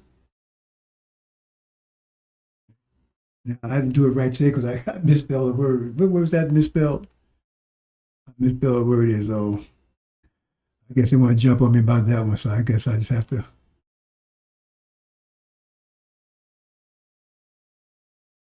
take that hit. Oh, propaganda. Propaganda. Oh, boy. Oh. Get me on that one. Somebody get me on it. Hey, man, you ain't doing everything exactly right, man. You spell that word wrong. Okay. Guilty. Squad. Let me go about that. I need to get some more rest. Hopefully I can try and shake this thing, and it's persistent. So my voice is about to go anyway, so I know I gotta go. Okay, hope you understand, brothers and sisters. We're trying to reach out, get our people information, because this thing's about it's gonna happen anytime now. And I'm trying to speak on every level that's possible to get their attention. Because as far as my YouTube, they what they call it, shadow banning it, or they blocking it. They think I don't know it. I got ways to. I'm an IT person. They make sure it don't go so far. But it's not going to work. It's working against them. Every energy they use. Let me say it. Remember, we don't have enough energy to protect ourselves fully, as it says, and I explained to you. But right now, this is growing. Energy growth causes resistance. And it says this thing will continue to grow. They can't stop it as long as human mind is doing what it's supposed to be doing, right? So any energy they're using, now the energy to stop it, put it another way, to stop it, since it's growing, it takes ever more energy. That says the devil's that they're ever weak. It takes more and more energy to stop it. Am I making sense? So it takes more and more energy. The car is standing still. It was moving 2 miles an hour, and it's not too hard to slow it down. Move 5 miles an hour is harder. 10 miles an hour is harder, right? So this movement is picking up speed. So it's more and more. It takes more and more energy to slow it down. So it's taking these devils a lot of energy to keep this information going out. You see? And after a while, it means I have energy for other things. It's still working. I can go a lot more detail with that. Like I said, these movies and stuff they have right now, most of these movies and things, that media, did I talk about that? And let me go. My voice about to go. That's all. Oh, I didn't get to that part. Propaganda. That's the media's design. It's two sides of it. I'm gonna close. So there's two paths I'm not going to talk about today. Right? But the media is designed to encourage you along a certain path. It's to deter you from the path of separation, because they don't want you to leave here. So if you take that path, mean you're a nigger, you're a pimp, you're a hoe. That's where they cast us. Yeah, I don't want to be on that path. But you're on the path they want you on. Hey, man, you got the American dream. You got $1 million house. You see these people in the movies now? Their bathroom is bigger than my whole house. It's their bathroom. Mansions, they're doing $1 billion deals. That Kevin Hart, he's got his whole CIA thing going. All this bullshit, you know it's bullshit. So if you go on that path, that's the American dream. The other path, children are disobedient, disrespectful. Everything to slow you down, to deter you from going down the other path. And then they got to use the demons.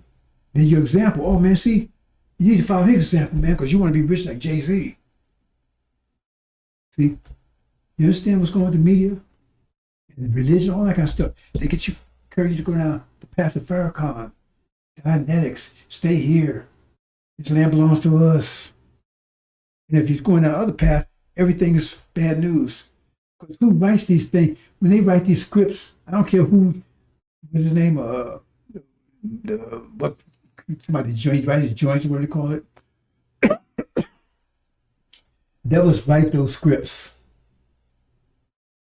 We saw a movie there, man. My mom thought I was going to have a stroke. I was so mad. I said, I can't watch this, honey. That little girl in there, man, I want to slap the shit out of her. She told her father he was a dog. I said, That was write this stuff. So me, yours, and whoever. I forgot the name of the damn movie, some new movie. I wanted to slap the shit out of him. I said, man, you would be glad to... Yeah. Black folks don't talk like that. You do not see original black people the way they really are. You don't see them on the media. You don't see them on TV, nothing like that. They don't show them. What they show is they got their pants hanging down, they're stupid, they're ignorant, the gang members, the demons. They drug addicts and drug dealers and everything. That's what they show you. But if you really see original black people, they don't show. They may not stick with Malcolm X. They say, "Hey man, damn, that's not the image we have of black people. Black people be stupid, ignorant." And he was tearing their ass up. See, the trick. Let me spend a couple of seconds on this. The trick was back in the early 20s. They used to put black face on white people, and then they act like fools and everything else. They say, "See them niggas? See." That's what they did. Because they would put, and then you didn't act intelligent, you act like a goddamn fool, idiot. And they was happy with that. See? They had Stephen Fletcher, you ever seen his movies? They used to call him Lightning. He was just oh, baby, what's happening, man? Yes, man, what you want me to do for you today? I mean, so, this is what they characterize us. He was Lightning because he moved so slow. Hey, Master, can I kiss your ass today, man? That's where he was. But if he walked across the graveyard and heard noise, all of a sudden, that's why I call him Lightning. That dude was like the Flash. He went 1,000 miles a second. That's what he portrays us. Then he had white people, right? What's his name? Al Jolson, a Jew. He made millions of dollars with blackface, making black people look like. That's what he did. So now they're different now. It's the same thing with Kingfish and that. That's another story. But now they write scripts. They did the same thing with Bill Cosby. They write the scripts. Black folks do not write those scripts. They write scripts how they think black folks should act, or how they want you to think black folks act. And then they got niggas that play those parts. And I don't know any black folks act like that, like they show there. I know demons do. I don't know any black folks act like that. But that's what they show you. Because they're trying to control your image. I ain't talking about their vision, but that's part of here, controlling your vision here too. Trying to control your image. And the image that they want you to come to is the one to stay here and keep on making them rich and powerful and healthy. You understand? And if you take the other path, now, man, you don't got a path, man, because that's making children disobedient, ungrateful, and everything else. I'm telling you, I wanted to smack the shit out of that girl. She made me so mad. But I said, well, you need to calm down. I'll tell you, this thing I got has got me going anyway. I said, I'm going to bed. I walked out eventually. I said, let me see if I can do this tonight. I mean, I said, why would these niggas play that script? Black folks don't act like that. They didn't act like that when I was growing up. I mean, she was totally disrespectful to her father. Her father caught her sleeping in the bed with somebody. She jumped on him. You embarrassing. Oh, man, ooh. Then she told me, like, man, your ass have been out of here. Okay? And so they tell us that's where they act. Remember, they made us. So you can tell the nature of the manufacturer by the product. You want to see what the product manufactured like? Look at the product. So they made niggas, that means they're the niggas. Oh, and I'm going to close. They were talking about this Dave Chappelle thing. Now they saying he's Muslim or not. I don't know. They say he converted. I know they smoke a lot of cigarettes. I know the stage stuff, whatever. But that doesn't matter. I mean, you can still be Muslim. Who's Muslim during the Holocaust? Must be submit to Allah. Anyway, I don't care. It doesn't matter. That's not the point. The point is he was against false Israel. And if you watch it, it's on this thing I watch, right? I'm not going to say his name because people are familiar know what I'm talking about. At the end of it, he really lays it out. So, I get a brother's problems, right? Because he down that they silenced him because he spoke against transgender stuff, right? But at the end of it, he says,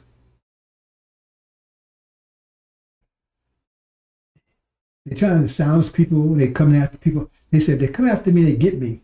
He said, that somehow they figure out a way to come after people. He said, he showed people they got after, they took down, right? If they come after me, right, then I'm going to give you a code. And so when I say this code, right, you know that they got me. And anything I say after that, don't believe it. I'm paraphrasing, but he says, I'm going to give you a code now. If I say it's code, you know they got me. They got control of me. Right? Somehow they got to me. If I say a code, then you know they got me. And so anything I say after that, don't believe it. Because they control me, right? And they say, you know what the code is? Right? I'm 100% for Israel. That was cool. That was cool. I dug the brother on that one. But that was cool. So I don't know if he's Muslim, whatever he is, but he's Muslim by nature, right? That was cool.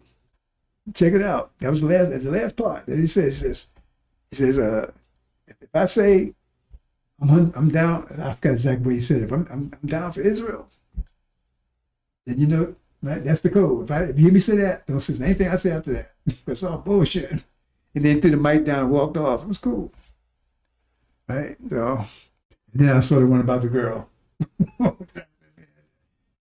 the balance, right? You see something mellow, then you see some bull. That was total shit. I don't know if she's a demon or what, but I'm telling you, boy, ooh, white folks write that stuff. If you saw that, man, ooh,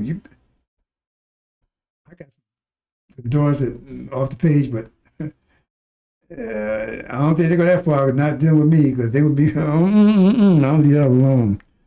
Assalamu alaikum, brothers and sisters.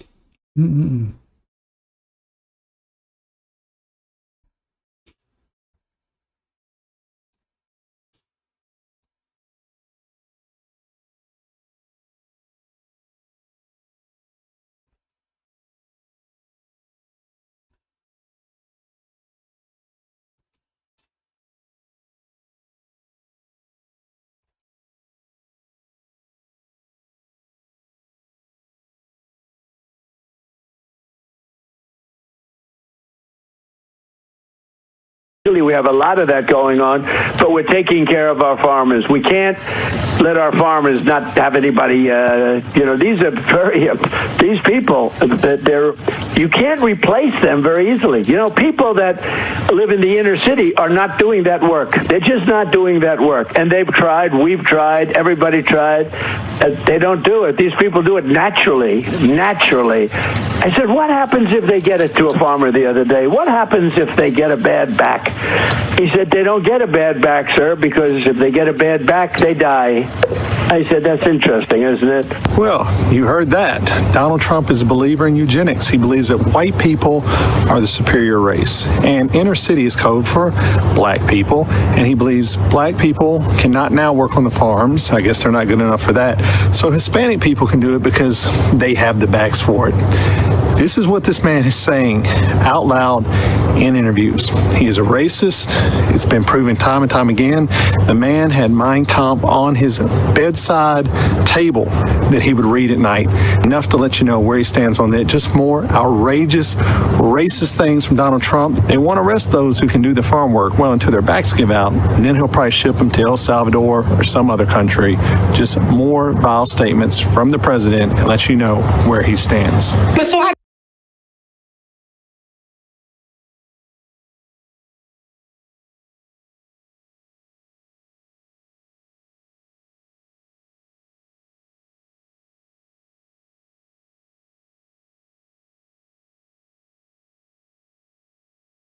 When they were arresting people for praying outside of abortion clinics. I mean, I do think the UK, and I say this as, you know, someone who is half English, I think it's like reached, or it is quickly reaching a point where democratic reforms are going to be pretty tough because of the demographic change. And that, of course, the point of importing all these people is to overwhelm the people who live there who disapprove of the program. So you don't have to care what they think because you just bring in new people and their will becomes like all that matters. And so I don't think you're going to fix these things through elections at some point, probably pretty soon. And I just worry a place like the UK, Canada is another, a bunch of different countries in the West are at the point where they're literally revolutionary.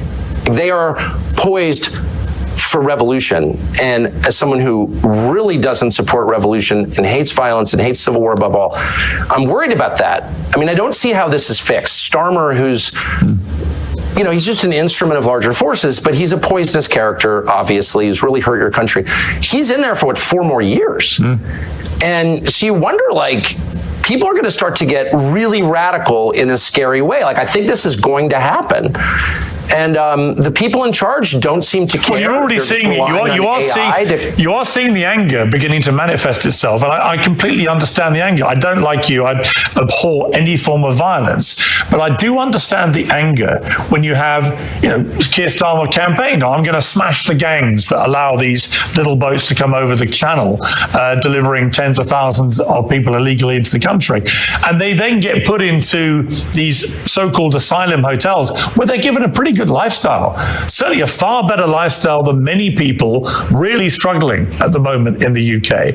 And of course, far from smashing the gangs, it turned out yesterday that he's smashing new records for the number of people coming in illegally on the boats. Of course, it's out of control. And the British public are reaching a point of saying, we are done with people coming in illegally and being treated better in a more comfortable and more luxurious manner than we treat our own people. Well, the whole point is to humiliate and degrade the indigenous population of the British Isles, the white population. I mean, that's the whole point. And are they really going to do something about it? What would that be exactly? Public are reaching a point of saying, we are done with people coming in illegally and being treated better in a more comfortable and more luxurious manner than we treat our own people. Well, the whole point is to humiliate and degrade the indigenous population of the British Isles, the white population. I mean, that's the whole point. And are they really going to do something about it? What would that be exactly? You'd really have to force a lot of people to go back to their countries of origin, millions of people, and you need to do it really soon. And are they actually willing to do that? I don't know, but these are existential questions that we have been browbeat into ignoring for decades. But the question is, like, is Ireland Ireland? If it's majority non-Irish, oh, shut up, they're Irish. No, they're actually not Irish. Same with the UK, same with England, Scotland, Wales. Like, it's all changing so fast. Nothing like this has ever happened in all of history, except when, say, the Mongols swept across the steppe and raped everybody. Like, that was true demographic change on this scale. But even that wasn't as profound as what we're seeing in every white country around the world. I would say the West, but Australia and New Zealand also. So, like, what is that? Now, my brain is not big enough to understand what that is. I have a lot of theories about it, but I don't know if they're true. All I know is what the numbers are, and that's real, and no one feels that he can say it. Everyone's like, oh, well, if that were happening in China or India or Malaysia or Senegal, it doesn't matter. You'd be like, what the hell is that? Like, the population's totally different. Look at graduation. Pick, I don't know, King's College Law School, and look at the graduation picture for the last 30 years. Who's in it? Just, like, let your eyes tell you the truth for once. Like, this is a total change in population. Is it better? Is it worse? Can't have that conversation. Who's pushing this? Does the population want it? The population clearly doesn't want it. There's no polling that's meaningful on the subject. I mean, there's no referendum on it. You don't get to decide. You've got no voice in it, other than you get to go to jail if you complain loudly enough about it. What is this? I think it's the biggest and darkest thing that has happened in the last 1,000 years, for sure.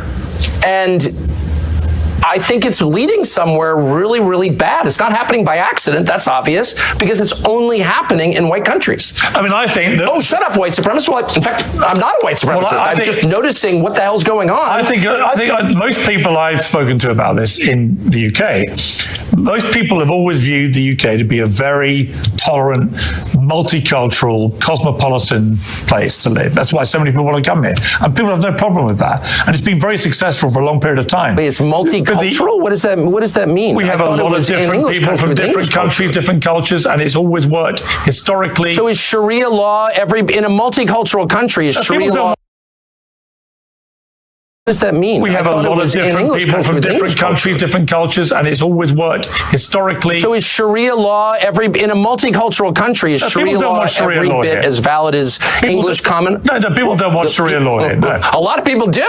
Wait, hold on. I don't know what you mean. Multiculturalism itself is a lie designed to subvert a society. No, a society has a culture. You can argue about what it is or ought to be. It's not necessarily the same as race. It's connected to race, but it's not the same. People from different races can buy into your culture. That was kind of the beauty of the West. But a multicultural society is not sustainable. There's never been such a thing. One culture will dominate. Hang on, Tucker. Surely the United States of America, given the very way it was created, is the epitome of a multicultural society. And my point I was going to make to you was... It's absolutely not. No. It's a multiracial society. Yeah. Though it was not actually a multiracial society up until pretty recent. It was just like 90% white for most of its existence, but whatever. But you did have different peoples, you had different religions. That was all totally fine, but there was one culture, as American culture. There's no such thing as a multicultural society. It's not sustainable. One culture will overwhelm the other. Again, it's not the same as race. It's not identical to race. It's connected, but it's not the same. But multiculturalism is by definition insane. No, it's never happened. It never will happen. One culture will predominate. It will impose its values on everybody else. I mean, the gay thing, which was not a thing 40 years ago, gay was a slur, all of a sudden becomes multicultural there. There's one culture, and it's required. And that's true in every society because a culture is a commonly agreed upon set of values, which in their firmest form are called laws. But those values can evolve. This is true everywhere. But those values can evolve. Of course they evolve, but there's only one set of them. It's not multicultural. There's one set. You worship one God in every society. Sorry. But your country's values were established by the United States Constitution, and that's had, 26, 27 amendments? Right. So your own values, as determined by the founding fathers, they have evolved and been changed to accommodate changing time. There's no doubt. Look, I'm not even arguing against change. That's natural. It's natural that people's views evolve. So the culture changes. Once you start rejecting the laws of nature, then you're doomed. But let me just say, no, of course, societies change. I get it. All I'm saying, I'm making a very discrete, specific point, which is multiculturalism as an idea is laughably stupid. It has never worked. We never had it anywhere, and it never will exist because it's contrary to human nature. One culture, one way of looking at things, one worldview will predominate, and it will punish all who deviate from it. That is the nature of societies. So if you're telling me it's determined by the founding fathers, they have evolved and been changed to accommodate changing time. There's no doubt. Look, I'm not even arguing against change. That's natural. It's natural that people's views evolve. So those values can evolve.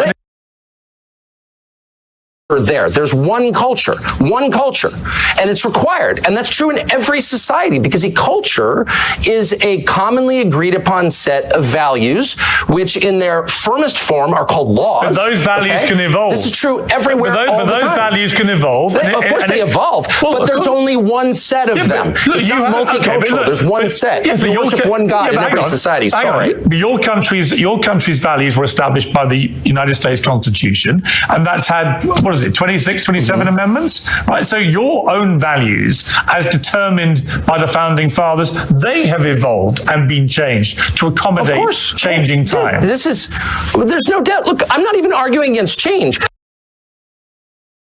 Natural that people's views evolve. So the culture changes. Once you start rejecting the laws of nature, then you're doomed. But let me just say, no, of course, societies change. I get it. All I'm saying, I'm making a very discrete, specific point, which is multiculturalism as an idea is laughably stupid. It has never worked. We never had it anywhere, and it never will exist because it's contrary to human nature. One culture, one way of looking at things, one worldview will predominate, and it will punish all who deviate from it. That is the nature of societies. So if you're telling me it's multicultural, we can all live and like have radically different values, that's just not true. It's never been true. It never will be true. So you're having one culture, one worldview predominate over another and dominate and suppress all dissent. Like, that's just what it is, dude. Let's be honest. I would point to the United States of America and the United Kingdom as two shining examples, albeit not completely without their flaws, but shining examples of places that are deemed by the rest of the world. I certainly feel that about my country. Well, I certainly think that inherent in Christianity is the notion of tolerance, and that draws from a core Christian concept, which is free will. You cannot force someone to convert. There's never been conversion by the sword in Christianity. People decide to believe in it. And so that is central to the religion, therefore it's been central to the society. Western civilization is Christian civilization. And so we call that tolerance. It's a respect for your inherent God-given right to make a choice about what you believe. Okay, so of course, that's always been a feature. My only point is, a society has a commonly agreed upon set of beliefs, rules, and laws that are the definition of the society itself. That's what a society is. So you can't have competing. You can't have, gay world and Sharia world living co-equally in a society. That does not happen. It will never happen. You have to pick one. Are we the Sharia society? Are we the party time gay rights society? Like, which one? And you can't face that reality. So you're just sort of snoozing along until the inevitable point where you're going to wake up and be like, my values have no bearing on what our society is anymore, because we've been invaded by other people, whether Western or Eastern. That's a choice that we're all going to face. I don't want to face that choice, but it's being foisted upon us by the architect. That's a choice that we're all going to face. Suicidal island that was once great. It kills me to see it as a half English. That day is coming. It will change. You will either decide to be Western or Eastern. That's a choice that we're all going to face. I don't want to face that choice, but it's being foisted upon us by the architects of mass migration. Sorry. I would question your characterization as my country as a sad, disgusting, what's the rest of it, suicidal nation. I feel none of those things. I feel very happy to be in the United Kingdom, and I feel that there are lots of very happy. Our system, the Western system, which is very distinct from the Eastern system, very distinct, and it's distinct on this one precise point, we believe and have always believed since this country was founded, since your country became, not a pure monarchy, but even when it was a pure monarchy, the belief in the West, because of Christianity, was the worst thing you can do is punish the innocent. That's the worst thing you can do. That's worse than not punishing the guilty. And we often said that to each other. We no longer say that because there is a pretty concerted effort to blur the meaning of these terms. But I'm not going to be deterred from defining words precisely. Terror is murdering people, killing people, punishing people who committed no crime. Period. So when the Israeli government says it has repeatedly that even though over 20,000 completely innocent children are believed to have died in their response to what Hamas did on October the 7th at the hands of the IDF, there are many on the pro-Palestinian side who say that Israel is behaving like terrorists too in the way that they have gone about conducting this war.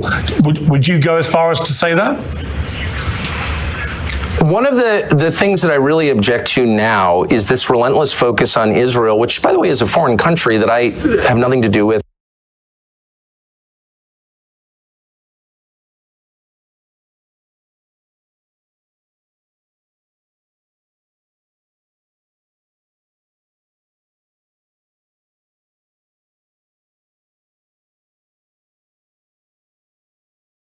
We've done this before.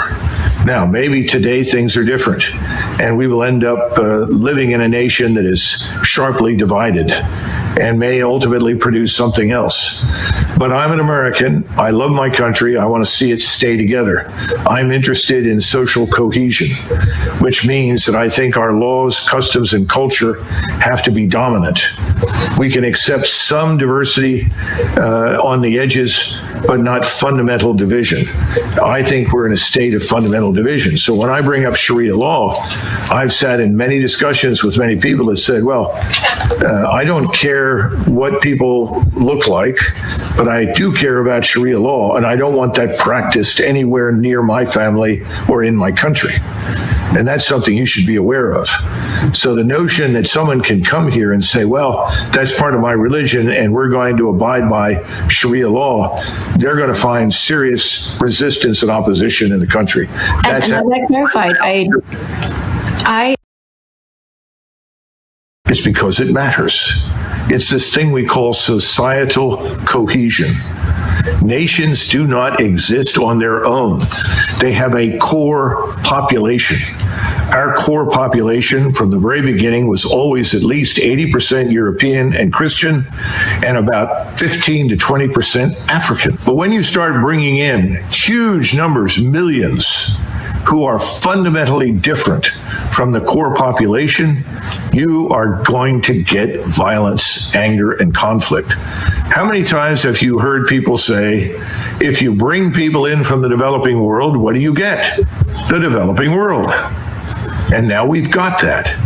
You can't bring in hundreds of thousands of people from Somalia, plant them, of all places, in Minnesota, and then be shocked that, no, they're not Americans. They're not really interested in being Americans. They're foreigners living on American soil. Nobody wants to say that publicly. If you do, oh, well, you're a racist. Well, you know, the world is full of racists. The real war that's going to decide our fate is not going to be fought anywhere overseas. It's going to be fought right here inside the United States. Are we going to survive as a republic, as an English-speaking republic that rests on the foundations of Western civilization? Or are we going to become something else? One point that is Constitution was completed in 1789. I think we had 5 million people living in the 13 British colonies. We were 90% white, that is excluding the Africans who were in the country who had been brought here as slaves. But we were 90% white. We were 90% Protestant. And this may be hard for you to believe, but the people that wrote that were trying to protect all of the Protestant sects from a state church on the model of the Church of England and the Roman Catholic Church. That's one of the reasons it was almost 100 years or more after that before people began to finally accept Catholicism as a religion, because it was viewed as political power. My point to you is the Constitution is outdated. The way we are governed is outdated. It has to be re-examined. Nobody in 1789 imagined that anybody would come to the United States except another lunatic, religious fanatical Protestant who hated the Church of England. That's what people feared. That's what they thought of. The Constitution that we have does many good things, but I would argue that the Bill of Rights is ultimately more important. The Bill of Rights is vital and essential, and that needs to be defended. But the Constitution and the way we govern and the things that we're doing, it's out of date. It doesn't fit our needs. And that's back to my comment on something given has no value. You have to earn it.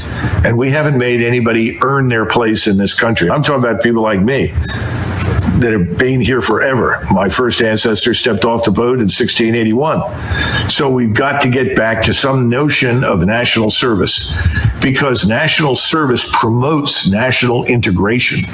It addresses some of these problems that you're discussing. Now, I know that you may not want to conform and may not want to be as I am, but I'm an American and nobody questions that. Nobody ever will. If you don't want to stand out and be questioned, then I suggest that you change your appearance, because I don't think it's life or death for you to wear what you wear. I think this conversation, it's not fine, because it's leading to violence that could have otherwise been avoided. You see, every great nation, every large nation can always accept some number of people into its ranks that are different from them. It's always been the case. But if you suddenly import millions, which is what's happened here and happened in Europe, then you threaten the core gene pool. What I'm trying to tell you is there's a problem. And we can all pretend that there isn't, and you can insist there isn't, but that's the view. And I think it's incumbent upon all of us to address it truthfully and openly. Stop pretending it's not a problem. It's a problem. I mean, what's also a problem is white supremacy, and that's No, because you're saying you're different, you're going to remain different, and you don't think that if that's not compatible with being an American, then the hell with it. That's what you're going to do.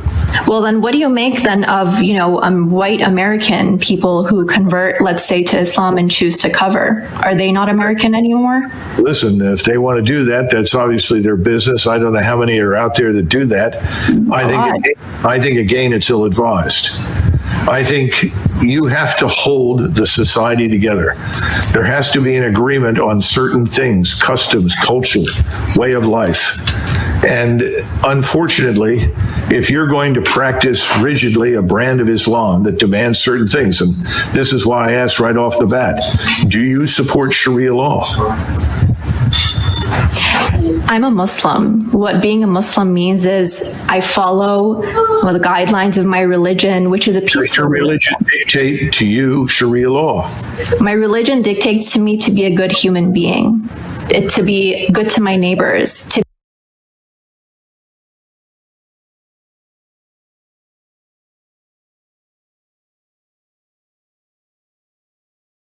that the most powerful force in today's Republican Party is represented by what Charlie Kirk said. It is this drive to make America a white Christian nation. I got to tell you, this is what they say privately. This is now what they say publicly. This is what Charlie Kirk said publicly. And Joe, again, one of the reasons I wanted to have you on, because you know these people very, very well. Yeah. You said it yourself. You were one of the strongest voices. You were one of the folks who understood the incendiary language when you were in Congress, when you had your radio show, and how people loved when you did it. And then when you chose to apologize for that and turn away from it, oh my God, they literally have just tried to destroy you because of that. Yeah, again, you know the deal, Roland, right? I came out publicly against Trump 7 years.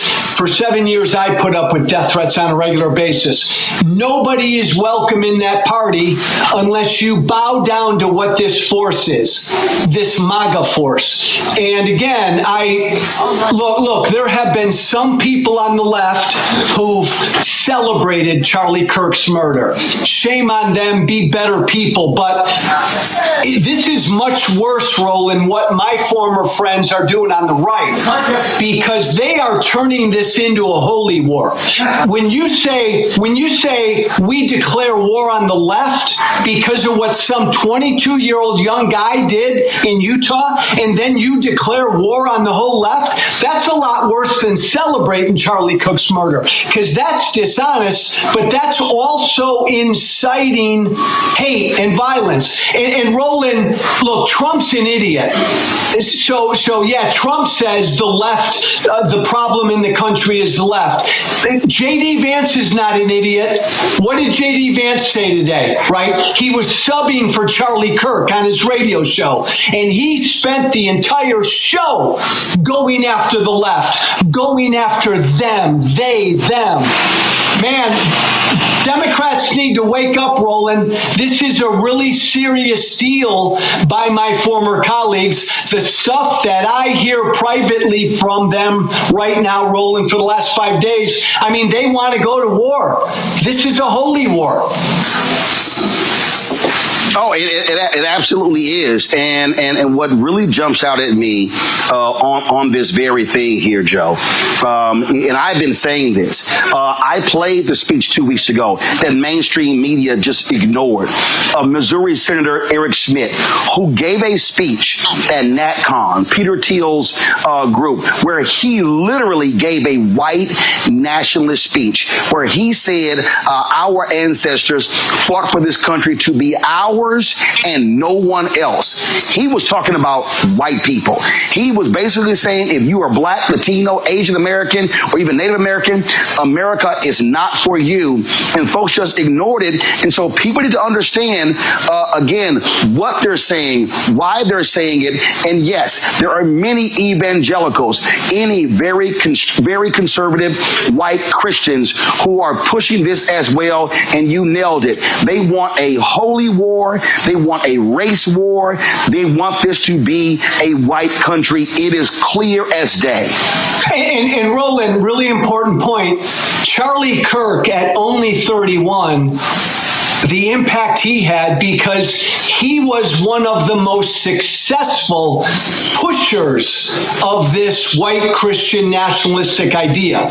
And so I think that's why all of his defenders are out there so strenuously denying he said anything divisive, because they know if you really go through Charlie Kirk's public record, everything he said about people of color and black women and Muslims and gays and transgenders, if people took the time to go through all of that, and that was put out for average people to see, they'd be blown away by it. That's why his defenders are like supercharged right now. They don't want that record to be seen. Today, you mentioned, and I mentioned as well, Vice President J.D. Vance sitting in to do his show. And listen to this man just blatantly lie, Joe. Play it. I read a story in The Nation magazine about my dear friend, Charlie Kirk. Now, The Nation isn't a fringe blog. It's a well-funded, well-respected magazine whose publishing history goes back to the American Civil War. George Soros's Open Society Foundation funds this magazine, as does the Ford Foundation and many other wealthy titans of the American progressive movement. The writer accuses Charlie of saying, and I quote, "Black women do not have brain processing power to be taken seriously." But if you go and watch the clip, the very clip she links to, you realize he never said anything like that. He never uttered those words. He made an argument against affirmative action as a policy. He criticized a specific Supreme Court justice as an individual. He never said anything about black women as a group. He made an argument for judging people of all races and backgrounds by their own individual merits. Bullshit. Okay, Joe, this is actually what he said. No, Roland, that's utter bullshit. In fact, you know, if we would have said 3 weeks ago, Blake, if we would have said that Joy Reid and Michelle Obama and Sheila Jackson Lee and Ketanji Brown Jackson were affirmative action picks, we would have been called the racist. But now they're coming out and they're saying it for us. They're coming out and they're saying, I'm only here because of affirmative action. Yeah, we know. You do not have the brain processing power to otherwise be taken really seriously. You had to go steal a white person's slot to go be taken somewhat seriously. Play cut 52.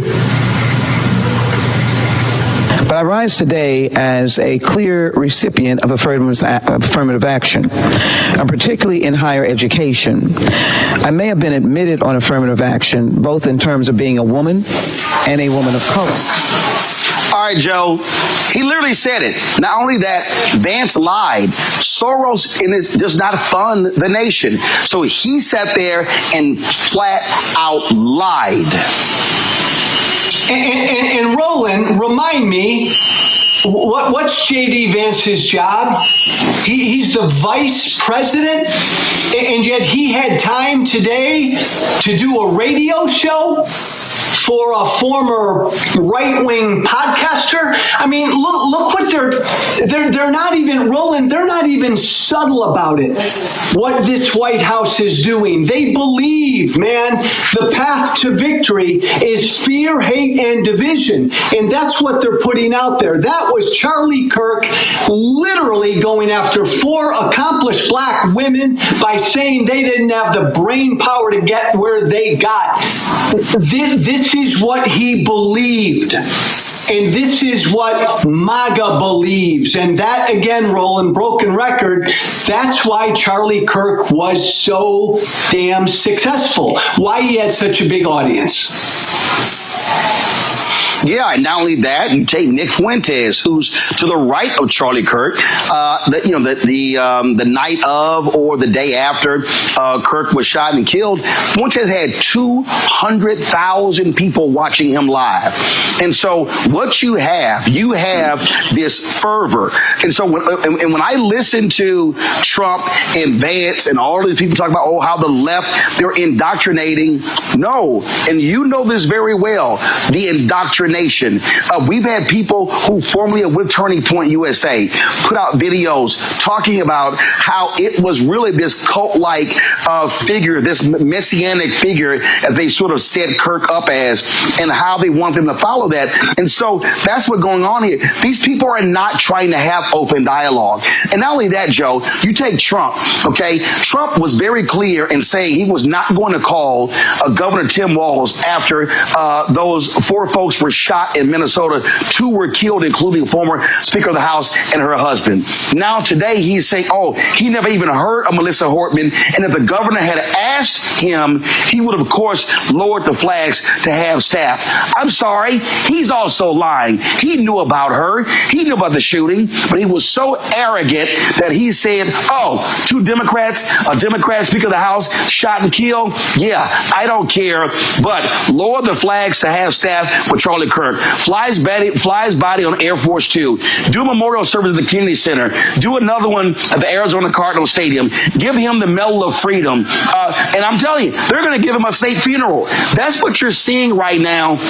And then you got Peter Hegseth going after members of the military who said anything negative in the aftermath of his death. You've got Kirk supporters creating a database of people of every social media post, and then even Vance saying in the podcast, you call their employer. So the so-called free speech people all of a sudden are saying, if you say anything negative about Charlie Kirk after what took place last week, we're going to come after you, come after your job. I thought they hated cancel culture, Joe. Yeah. Roland, I remember back in my right-wing radio days, I would come on every day, and there was always some story about some leftist group on a college campus that couldn't handle speech that made them uncomfortable to say. Roland, this is scary, and you and I are old enough, man, to remember huge figures in American history who were gunned down, struck down, military leaders, civil rights leaders. We are treating this 31-year-old podcaster, MAGA influencer, like he's Jesus Christ. So I come from the right. Why are my old colleagues and friends on the right doing this, Roland? Because the right wants a religious war. Let's just call it. They want a civil war. They want a holy war.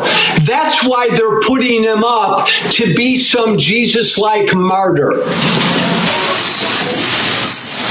Absolutely. I mean, Glenn Beck literally came out and said he was a civil rights leader. Oh, my God, stop it. Stop it.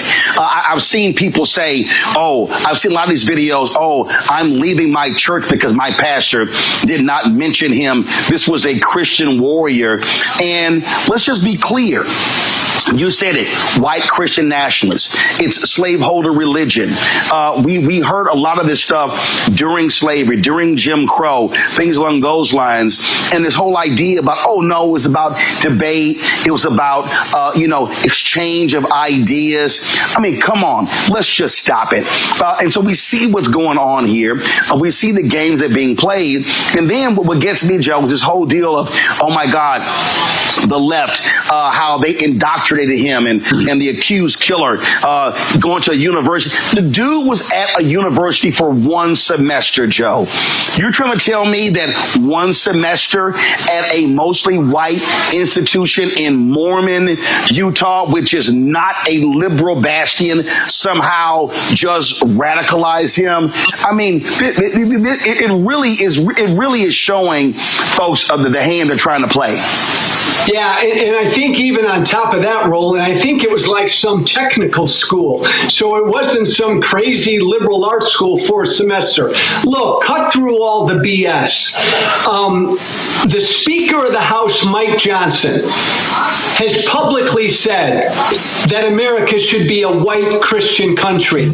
This is what animates my former party. Roland, you know me, right? Tea Party Hellraiser. I don't come from the left. I left the Republican Party when the Republican Party became MAGA. And my fellow Democrats and folks on the left need to understand, now these people are on the right. Now this is MAGA. MAGA now are the snowflakes. MAGA, Roland, they now need their safe spaces. It's funny, but it's not funny. And you're right about J.D. Vance, man.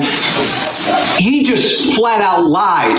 I mean, the last 30-year history of political violence in this country, the vast majority of it is right-wing. It always has been. And they put out this lie that it's only on the left. It's not even, Roland, a both sides problem between the left and the right. There is political violence on the left, but the vast majority is on the right, and they know that, and they're lying because they're trying to inflame their base. And Roland, I hear from their base every day, and let me tell you something, they are inflamed. I mean, they are ready to march and grab their you-know-what. This is a scary time. It is, and folks need to understand what is certainly at stake. Joe Walsh, I appreciate you joining us on the show.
History of the cross, known by their works.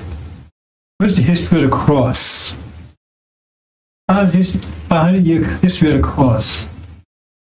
Murder, rape, destruction, deception, enslavement, burning, terrorizing. To maintain a slavery system, you must terrorize the people 24/7. They terrorize people from Africa and America for 400 years. Constant terror, 24/7, rape, murder. In the name of Jesus, This was Christians, not Buddhists, not Hindus. Christians in the name of Jesus, when they said Jesus cursed black people, they call them Ham, cursed them to be slaves and persecuted forever. In the name of Jesus, raped our women incessantly, pissed in our mouths, made us eat shit. And they took and tried to clean up, not clean it up, but make it look more fashionable, I guess, by calling it chitlins. That's after slavery, of course, after so-called slavery. Because what was endured was not slavery. Look up slavery. Look up slavery. It does include murder, rape, terror. This is a Holocaust. And then now they try to downplay it. Oh, that was 40 years ago. No, it wasn't 40 years ago. I don't care if it was a million years ago. It was 40 years ago. It lasts for 400 years. As they're doing today. They took everything away from the slaves. Everything. Their name, their culture, their families, their religion, their minds, everything. Fed their children to alligators as alligator bait. And then they talk about what's going on in Gaza when they did 1,000 times worse. What's going over in Gaza now is simply just a miniature version of what they did. What they did was far worse than what's going on in Gaza. Gaza's bad. It's genocide. What they did was far worse and much longer. That's the legacy of Christianity. Murder, rape, disease. They wiped out the native population with genocide and disease. Smallpox blankets, knowing they was full with disease. Herpes, syphilis, gonorrhea from sleep with animals. So-called common cold was not common. It didn't exist here on this side of the world until they brought it here. Murder, rape. When they was raping our women, there was a cross hanging from their neck. And again, they taught blacks that this was God's will. God's will. Enslavement of our people. And they continue on even today. That's the legacy of Christianity, the cross. So where's your rap sheet? Every time they arrest one of our people, your rap sheet. What's your rap sheet? How are you going to judge people for murder when you're guilty of murder beyond imagination for hundreds of years? Hundreds of years. Theft. You stole this land and murdered its people. And you crushed the native people here. When the braves would go out hunting, you would come into the camps like cowards and kill the women and smash the children's brains out on the hooves of your horses. This is the legacy of Christianity. That's the legacy of it. The question is, if instead of Columbus coming here, Dracula came here, Beelzebub, Wolfman, Frankenstein, Satan, and they all came instead of Columbus. What could they have done that Columbus and those that followed him did? Satan is the God of this world. That's the God they're serving. They have known him by their works. What are the works of Christianity? What are the works of Christianity? Where's the works of Christianity? Evil, deception, mischief, bloodshedding. It goes on today. And what's going on in Gaza, just reflection and microcosm of what was done here in America for hundreds of years. Raped out women incessantly. They would even rape while they was out in the fields picking cotton. They would jump off their horse and tell them to bend over and rape them. And tell them to keep picking cotton while they was doing it. This is the kind of stuff that they would do. Make one slave defecate and slave and slave in the mouth of another slave, and then bound it up so they couldn't spit it out for 7 days. That's a legacy of slavery. You did it all in the name of Jesus. That's a legacy of slavery. Legacy of slavery. 40 years plus. Legacy of Christianity. Legacy of the cross. That's the legacy. That's the true legacy. So whose works are those? Who are you serving? Who are you serving? The legacy of the cross. Where's your rap sheet, America? Gog? Where's your rap sheet, Magog? Britain?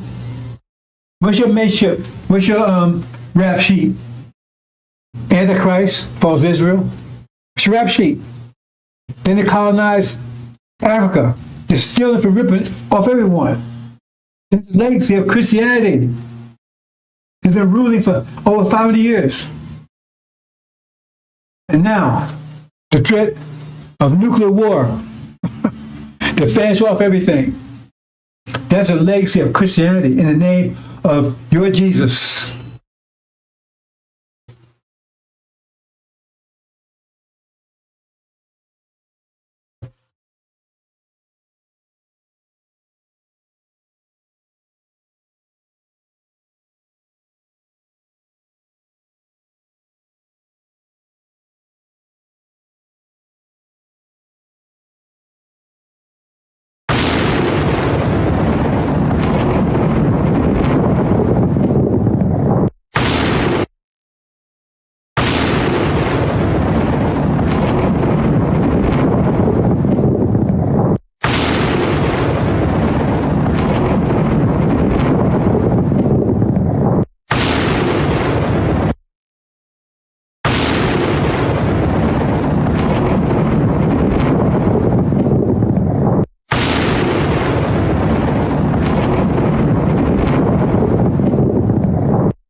Surely you ain't talking about us packing our bags and going westward or going out there in the land. Ain't no cities, no towns, no infrastructure out there. Surely you ain't talking about that, are you?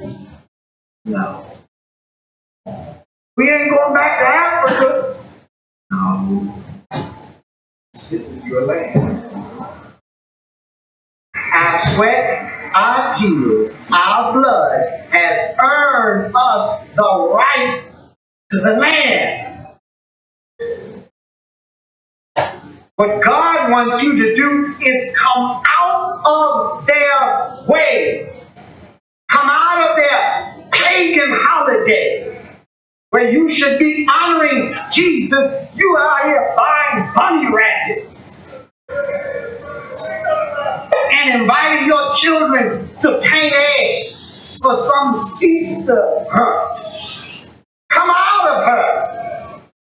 Get the Santa Claus out of your house and a tree that is the way of the pagans. Come out of her. St. Valentine's Day.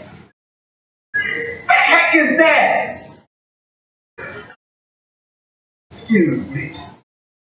Come out of her name. Come out of her religion. Come out of her culture. Come out of her way of life. Come out of her educational system. Back to their people. When they was put up on the shores of North America. And the ship, Jesus, that John Hawkins brought our best hero. They stood and stared at it disappearing in the old rhythm, crying, watching to return, with their hands stretched out towards that ship, and tied in chains themselves, bound together.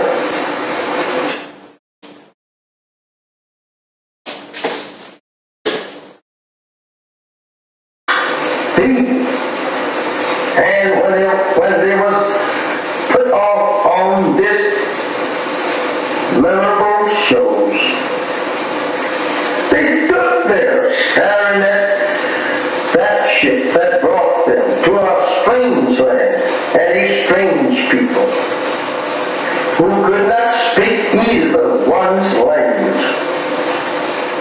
Now they have to live in a strange country and a strange people who had proven to them every mile from their native land that they were going to be the worst enemies that they ever lived with.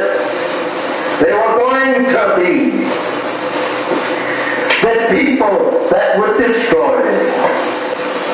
They soon discovered that on this ship that they were being brought here on. I don't know how we should say anything in the name of Jesus of good for us when this ship was named Jesus. This is how that we have always been deceived by the white man, trying to use Jesus, the name Jesus, to lull us off in a mental sleep, thinking that we are on our way to heaven. This is terrible. My beloved brothers and sisters, this is very hard for us to even to accept today.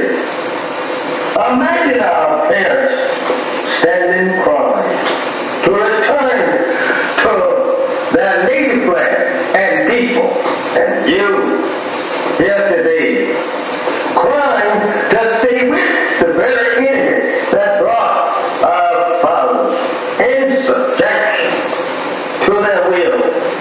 You and I, turning your face from your own native land and turning it back towards our own prison house and our own enemies who have destroyed us and seeks to further destroy us. How do you feel? How do you feel? Not wanting to return to your people. They are trying to make love with the very people that destroyed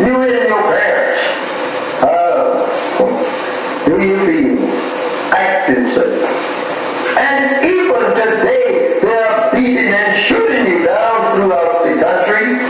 There is no justice here for you and me.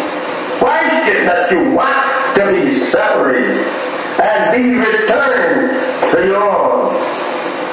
I ask you that question. Think over your parents on the eastern shore of North America, crying and praying to God to be returned to their own 400 years ago. How would they like, or you like to see them rise up in the judgment, condemning you for being such fools as now want to live in the land that absolutely enslaved them and killed them and beat them for 300 long years here. They would condemn you as being fools for not wanting to be separated and go to your own, build up a nation for yourself after the white man say you were free. Remember that.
make it.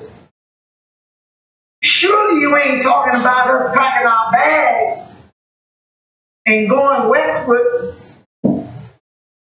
or going out there in the land. Ain't no cities, no towns, no infrastructure out there. Surely you ain't talking about that, are you? No. We ain't going back to Africa. No. This is your land. Our sweat, our tears, our blood has earned us the right to the land.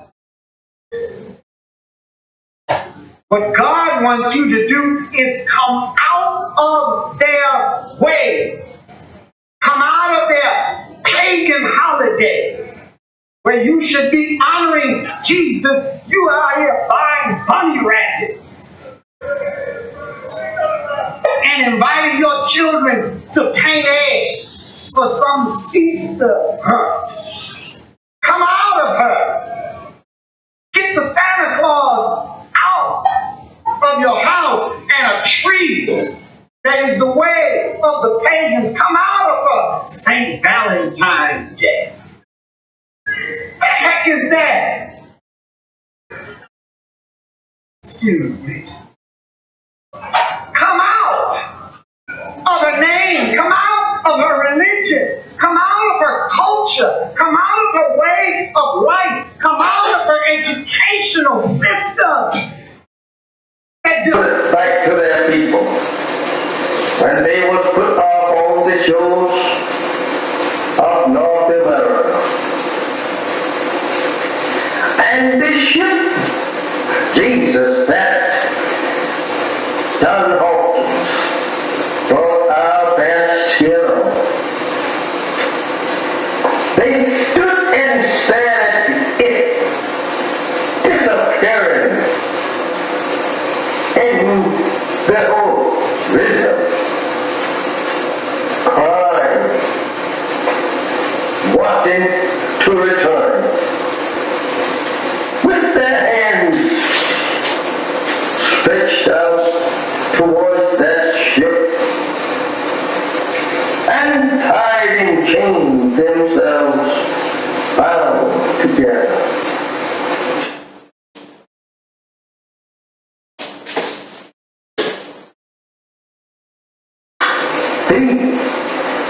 And when they was put off on this memorable shows, they stood there staring at that ship that brought them to a strange land and a strange people who could not speak either one's language.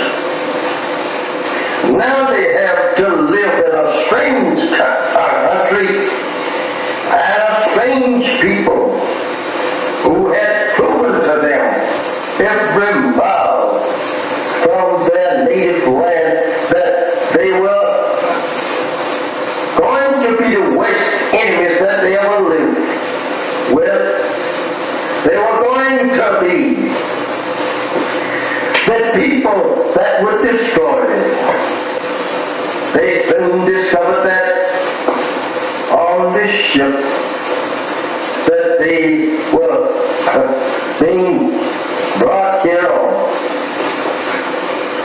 I don't know how we should say anything in the name of Jesus of good for us when this ship was named Jesus. This is how that we have always been deceived by the white man, trying to use Jesus, the name Jesus, to lull us off in a mental sleep, thinking that we are on our way to heaven. This is terrible. My beloved brothers and sisters, this is very hard for us to even to accept today. Imagine our parents standing crying to return to their native land and people, and you here today crying to stay with the very enemy that brought our Father.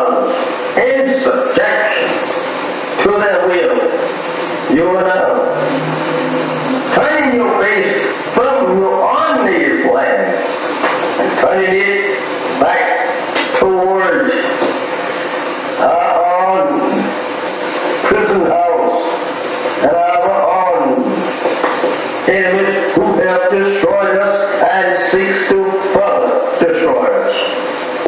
How do you feel? How do you feel? Not wanting to return to your people.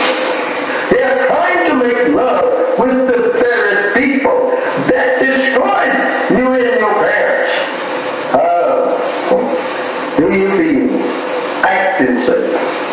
And even today, they are beating and shooting you down throughout the country. There is no justice here for you and me.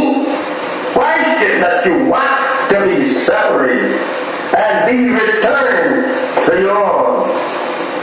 I ask you that question.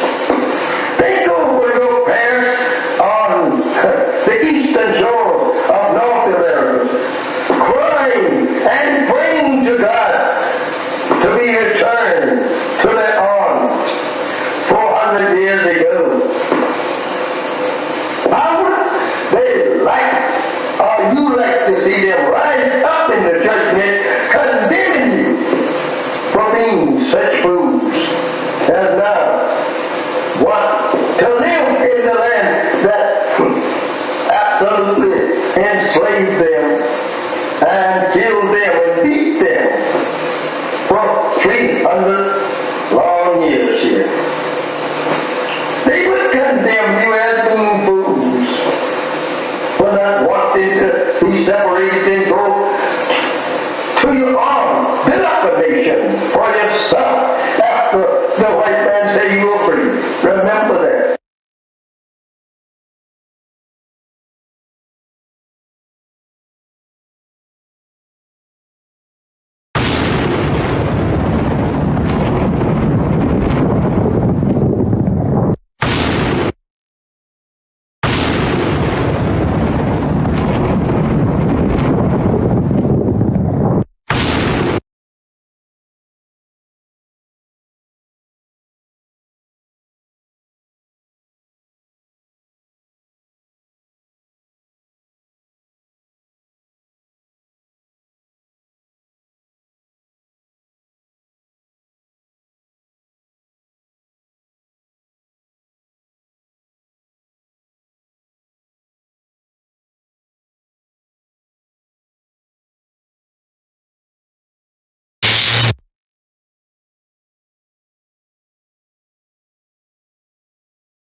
Assalamu alaikum, sisters and brothers. Sulman Rahim here, Veteran of Covenant. Okay, brothers and sisters, it's been a year now, and we're finally home after 40 years in Arabia. I'm reporting to you from Arabia. Finally home after 40 years. Right? And so I've been here a year now. And there was an agreement made. A former slave master, he said, we had a choice. Stay here or leave. Right? So we chose our inheritance, Arabia. So we left. And half the original people decided they wanted to give up their inheritance and trade it for a place in America in reconciliation with their former slave master. That's their choice. They chose, said, we don't want to go over to Arabia. We don't go over there sand and all that stuff. We want to stay here in America. We've been here all our lives, been here 40 years, born here, right? And we can make peace with our slave master. Okay, so they decided to stay. And so after a year, right, we get reports of how things are going over there. And it doesn't sound too good. How things are going over in America with their reparations. Because they was given, they got 6 states, I believe.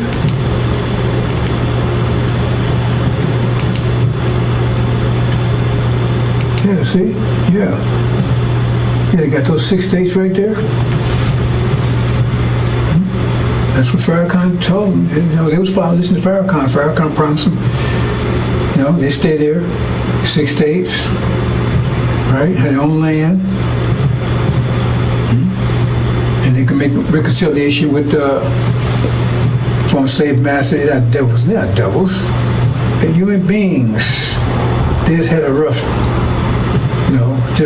they were just,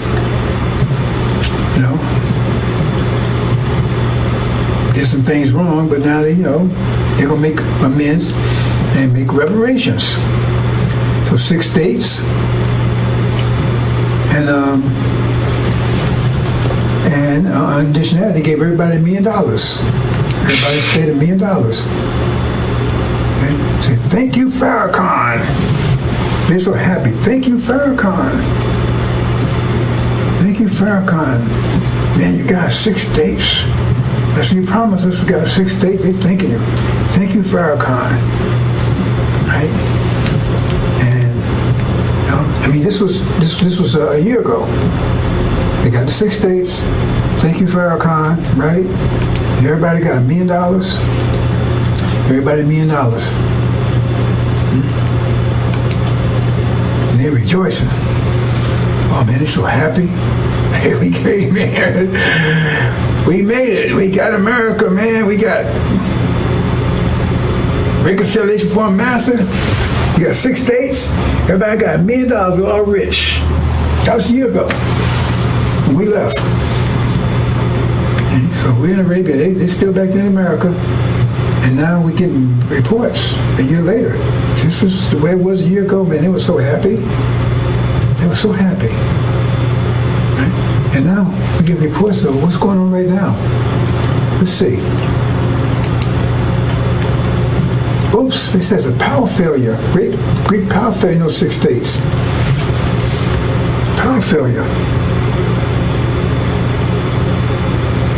And it's just those 6 states. Right? So, and now they had a big and massive, they came asking to turn the power. But why can't they do it? Oh, FARRACON didn't train anybody. He was telling you about 6 states, but he never prepared you for them. So nobody knows how to do it. How to turn the power grid back on. So now he's begging, man, master, can you come and turn this thing back on for us? I mean, you would think that if he told him 6 states and promised him that he would have prepared them for it, right? Their schools and education, whatever they needed for that. But I guess they didn't, because they said over there now he's begging this former master to come and turn the power back on. And then what? I mean, this is all that's happening now. I mean, I'm getting these imports in now. A year later, it's like they're coming in every hour. Power grid failure, right? Then say, oops, crop failure. All of a sudden, there's no. They looked at the farmers when they done it. Farmers said, oh. So then, master, what's happening here? How come you know? Right? Our crop. They found that the land they gave them wasn't that fertile. A year later, nothing's growing. Crop failure. And now they master, what's happening here? Right? And then, I mean, all these things, every hour back's coming in, right? And then they look, you know, and they had, you know, a year ago, they had plenty of food on the shelves, right? And now, they look there now, and all the food's gone. It's gone. And she said, what am I going to do here? Food's gone. The house is empty. So he said, Master, we need some food. Well, how come you can't produce your own food? I mean, you want your own country. You got your own states. That's your country.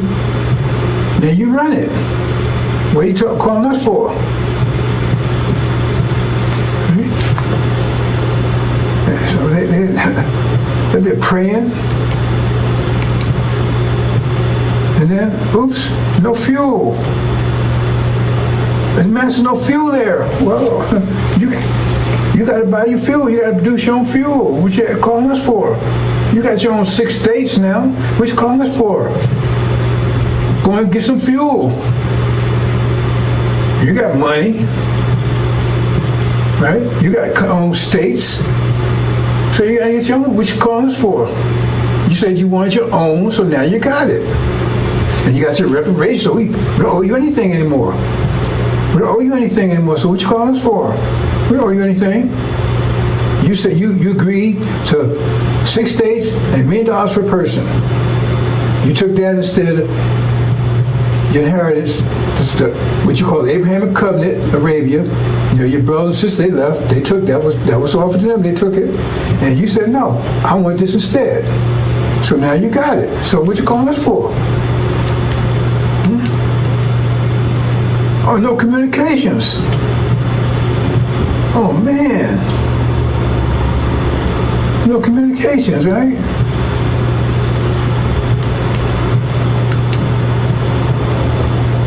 No medical facilities.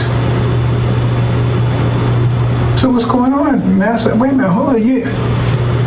That's you. What you calling us for? That's yours. You got to handle that stuff. You want us to handle it for you? You want independence, now you have it. I mean, wow, this stuff was coming every hour, man. Instead, like a year, they was celebrating, and now they crying and begging the master. Hey, look at all these problems here. I said, wait a minute, that's yours. Where'd you come about your problems? You have to work those out. Right? No transportation. I mean, no planes, no nowhere. We don't know about fly the planes and drive the trucks and the boats and stuff and to go and get this stuff. What would you done that for? You wanted this, you got it. So go ahead and get to train your own pilots, build your own planes, build your own boats and right? You see what I'm saying? Transportation, build your own trucks. What you calling for? Yeah, Master, we see this. You said you wanted 6 states, you got it. You want $1 million per person. That was your reparations. So then if you didn't pay people to take care of this, how's that our problem? You're independent now. You're really free now. Oops, no fuel. The gas station's empty. I can't drive, eh? And no gas. Man, wow. All this stuff happened like for a year. They thought that everything was great, and all of a sudden everything ran out. So guess what happened? Everything was there when they got it, and then it ran out. They had to replace the fuel, to get the farms going. So they was left with that stuff. The factory was full. Warehouses full. Then you had to keep. They thought that was just going. I guess they thought it was just going to be there, just by itself. They didn't prepare for it. See, and they ain't trained any engineers and scientists and architects and stuff. They ain't business. They didn't train anybody. So Farrakon, he told you he's going to get this for you, but he didn't prepare you for it. He didn't get anybody to handle this stuff. So what was that all about? So now he asked the master, hey, don't call on me. You was here, you had it when you was here with me. You said you want independence, you wanted reparations, so you gave it to you. Well, calling your brothers over there. They left, they handled their own business. You said you want to stay here. Right? See? You don't have any professionals or technicians, scientists, doctors, none of that. See? That's what, because, if you're going to set reparation, you should be preparing for that, right? So if he was telling you about reparation, you should be preparing for it. If he said God said that's where he's going to get you, so if God told him he's going to get that for you, then he should, like when God told Noah there was a flood coming, to only build an ark, so he started building an ark. And so you should start preparing for the 6 states and the reparations, but apparently you didn't. And so now, it does say, look, hold it. We want total separation. Look, we don't want you to call us no more. We don't want you to call us no more. Because you're wearing us. You want your own country. You got your own land. Right? You got money, $1,000,000, all this stuff, right? And so now we got to protect your money and everything too? No, you have to really create your own money. You have to do all these things, your own wealth, not ours. Right? So we're going to cut you off from that too. That's whole economics. So they go and tell it. They tell all the people all the white folks, right? Because all the black folks, and all the black folks is either in Arabia or in those 6 states. That's the solution. You had to be one way or the other. There couldn't be no integration, all that kind of stuff. That's the deal. He just said one or the other. So all the black folks are there, ain't no integration, all that kind of stuff, right? Black folks are there, one or the other, so they're there. So he said, okay, right? So, but they said, we're going to take that money because we don't know what y'all doing over there. You have your own money, you have to find your own wealth. So what they do is they tell all the white folks, say, protect your money, right? Transfer your money into gold. Transfer all your dollars into gold. Now remember, they gave everybody $1 million a piece. So everybody got $1 million a piece, right? And so they transfer it to gold. And then what happens is that what they do is they start just printing money. White folks just start printing money.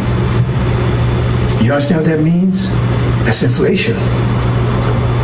Right? Because if you got $1 million of gold, a million ounces of gold, say a million ounces of gold, understand this, and you got 1 million certificates, then you say each certificate is worth 1 ounce. If you got 1 million ounces, each certificate is worth 1 ounce. Understand that? If you got 1 million ounces of gold, and you got 1 million certificates, each one of those certificates is worth 1 million.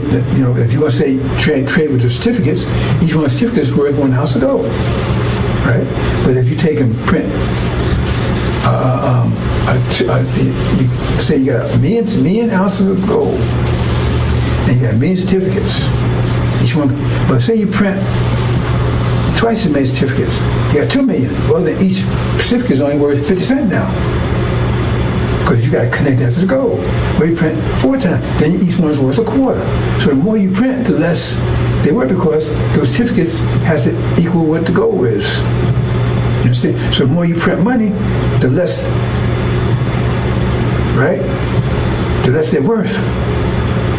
So if you print twice as much money, right, there's less gold. You understand? So $1 is worth an ounce of gold, which that's right. Then if you print double that amount of dollars, then each one's worth half an ounce. You understand? That's what printing money without increasing the wealth does. That's inflation. So what happens is they keep printing. They get down to where $100 is worth a penny. But see, that doesn't affect their people. They told to protect their money because they transfer their money to gold. So gold still has its value. It's just the dollars don't. It still got the same amount of gold. But the dollars, they get down to a penny. So you can't buy it. You had $1 million, now your $1 million worth of $5. That's what all this worth. $1 hardly worth anything. Hey, that's our money. You got to have your own money. You control your own wealth. You can't keep coming to us what you're doing. And you think they wouldn't do that? Yeah, you've been a Gaza lately? You see what happened to the trees they made with the so-called natives? Kept telling me you had a forked tongue because they kept making trees with them, then they broke the trees. And took their land and genocide and everything else. But no, they wouldn't do that to you. See? Because now you have, your money's worth nothing. They haven't lost anything. Because once that money's worthless, it's no good, right? Then you burn it up, throw it away. It's worth nothing. The people still got gold, and even if they take it, hold on to money, hope to increase again, they just use another different certificate, use another form of money. So it's still worth nothing. That $1 million you had, you was all happy with now, it's probably worth maybe $1. You can't buy anything $1. Plus the economy's collapsed because everything is failing, and you don't know how to repair it. You don't know how to build communications. You don't know how to do any of this stuff. You're not an engineer. Build a house. You don't know how to do anything because FARRACON didn't. Right? He didn't prepare you. He told you he'll give you 6 days. He told you, listen to me, right? So now you're broke, and your economy is gone. You have no food, no electricity, no power, anything. All right? It's not their fault. They gave you what you asked for. You saw your inheritance for that. And then they closed the border. Because you're going to try to get back into America now. We want to come back in, Master. No, we don't want you back in here. We're sorry, we want to come in. No. That's what you chose. You stay there. They closed the border so you can't get back in here. You can't get back in America, into what you call your land now, Swaziland or something? FARRACON, maybe you call it travel land. FARRACON, they met the FARRACON, right? So they closed the borders. You can't, because now you're hungry and everything else. Your money's worthless. Oh God, come back, Master. I come back work for you. I work for Popeyes. I do anything you want. No, we remember, the blacks either they over in Arabia or they in that land. There are no blacks in America, any places, just in that land that you 6 days. And now you're starving. You ain't got no, your money's worthless. Nothing works, and they close the border. Right? And then you see Master, he on the phone. He talking to the guy that you kept treating, help you. Hey, we finally got rid of them niggas. Finally got rid of them. Finally got rid of them. See on the phone. Yeah, it worked. We sold them no reparations. We sold them that used car. You turned the miles back and everything else, and they bought it. See, they could have had a BMW. They could have had a Lamborghini. They sold that for a BMW that looked good. Damn thing didn't work. And now they're starving, living in tents.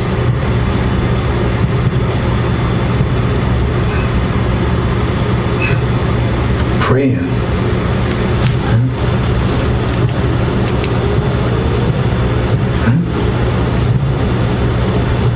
And so what? Then what next?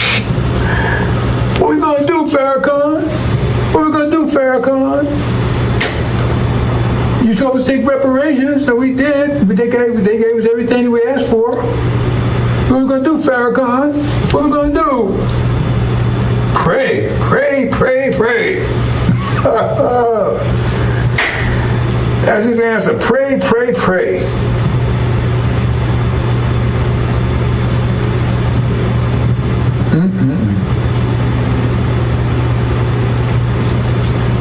That's your reparations.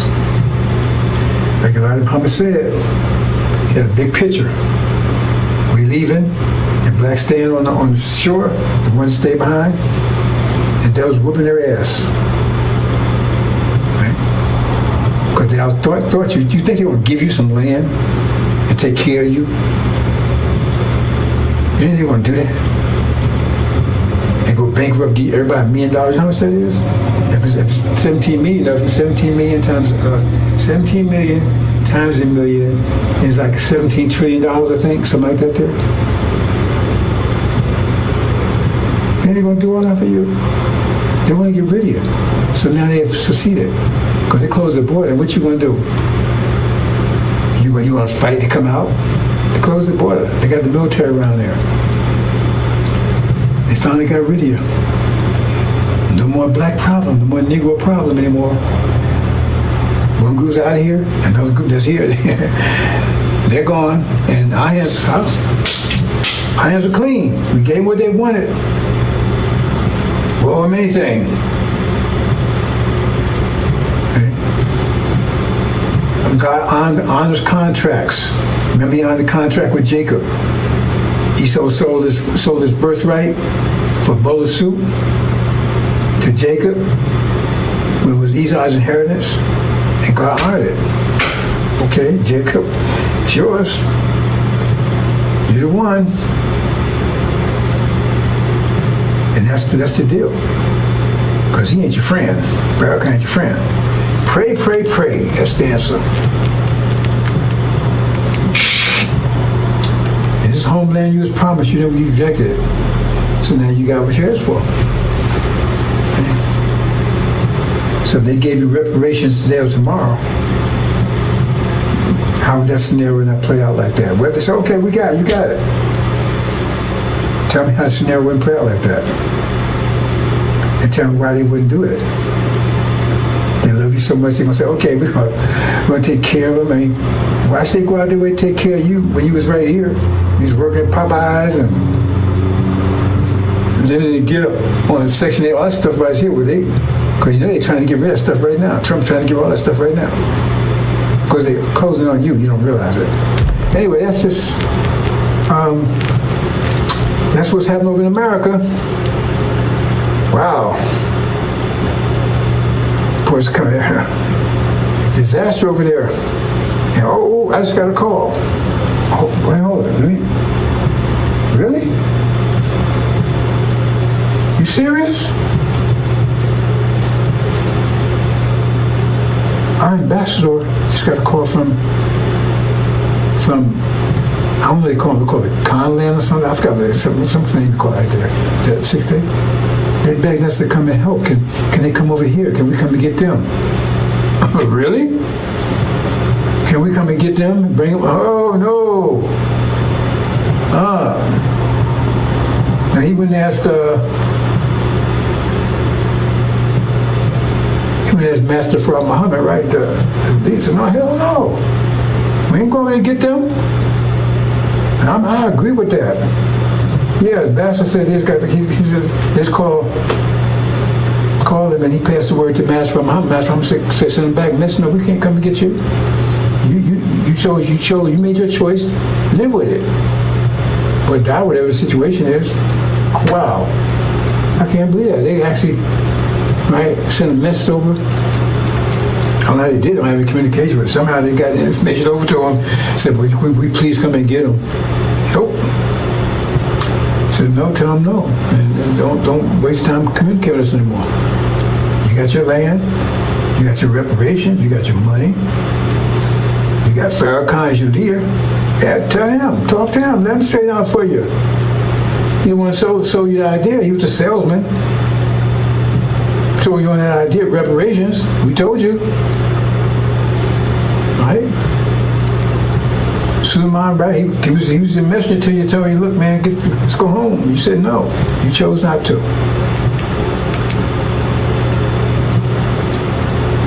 Okay, brothers and sisters, that's a sad story. But I guess that's it. Is that it? Oh, so you might get more reports on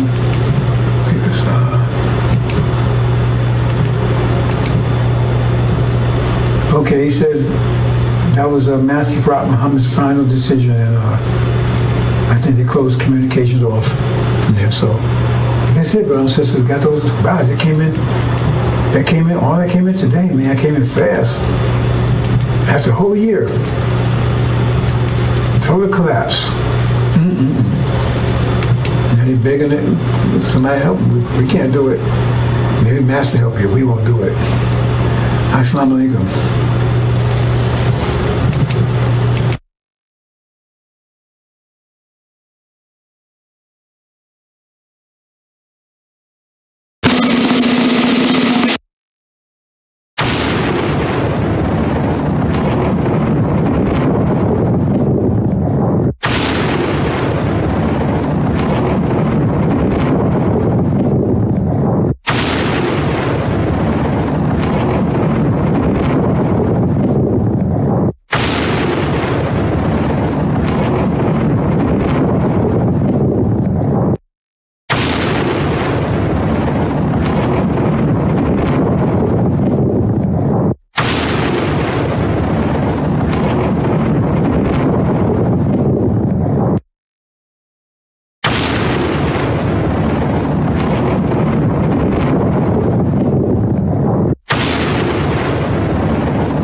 Update, brothers and sisters, got another late report in that they said, well, if you want to come and get us, we'll at least send some food.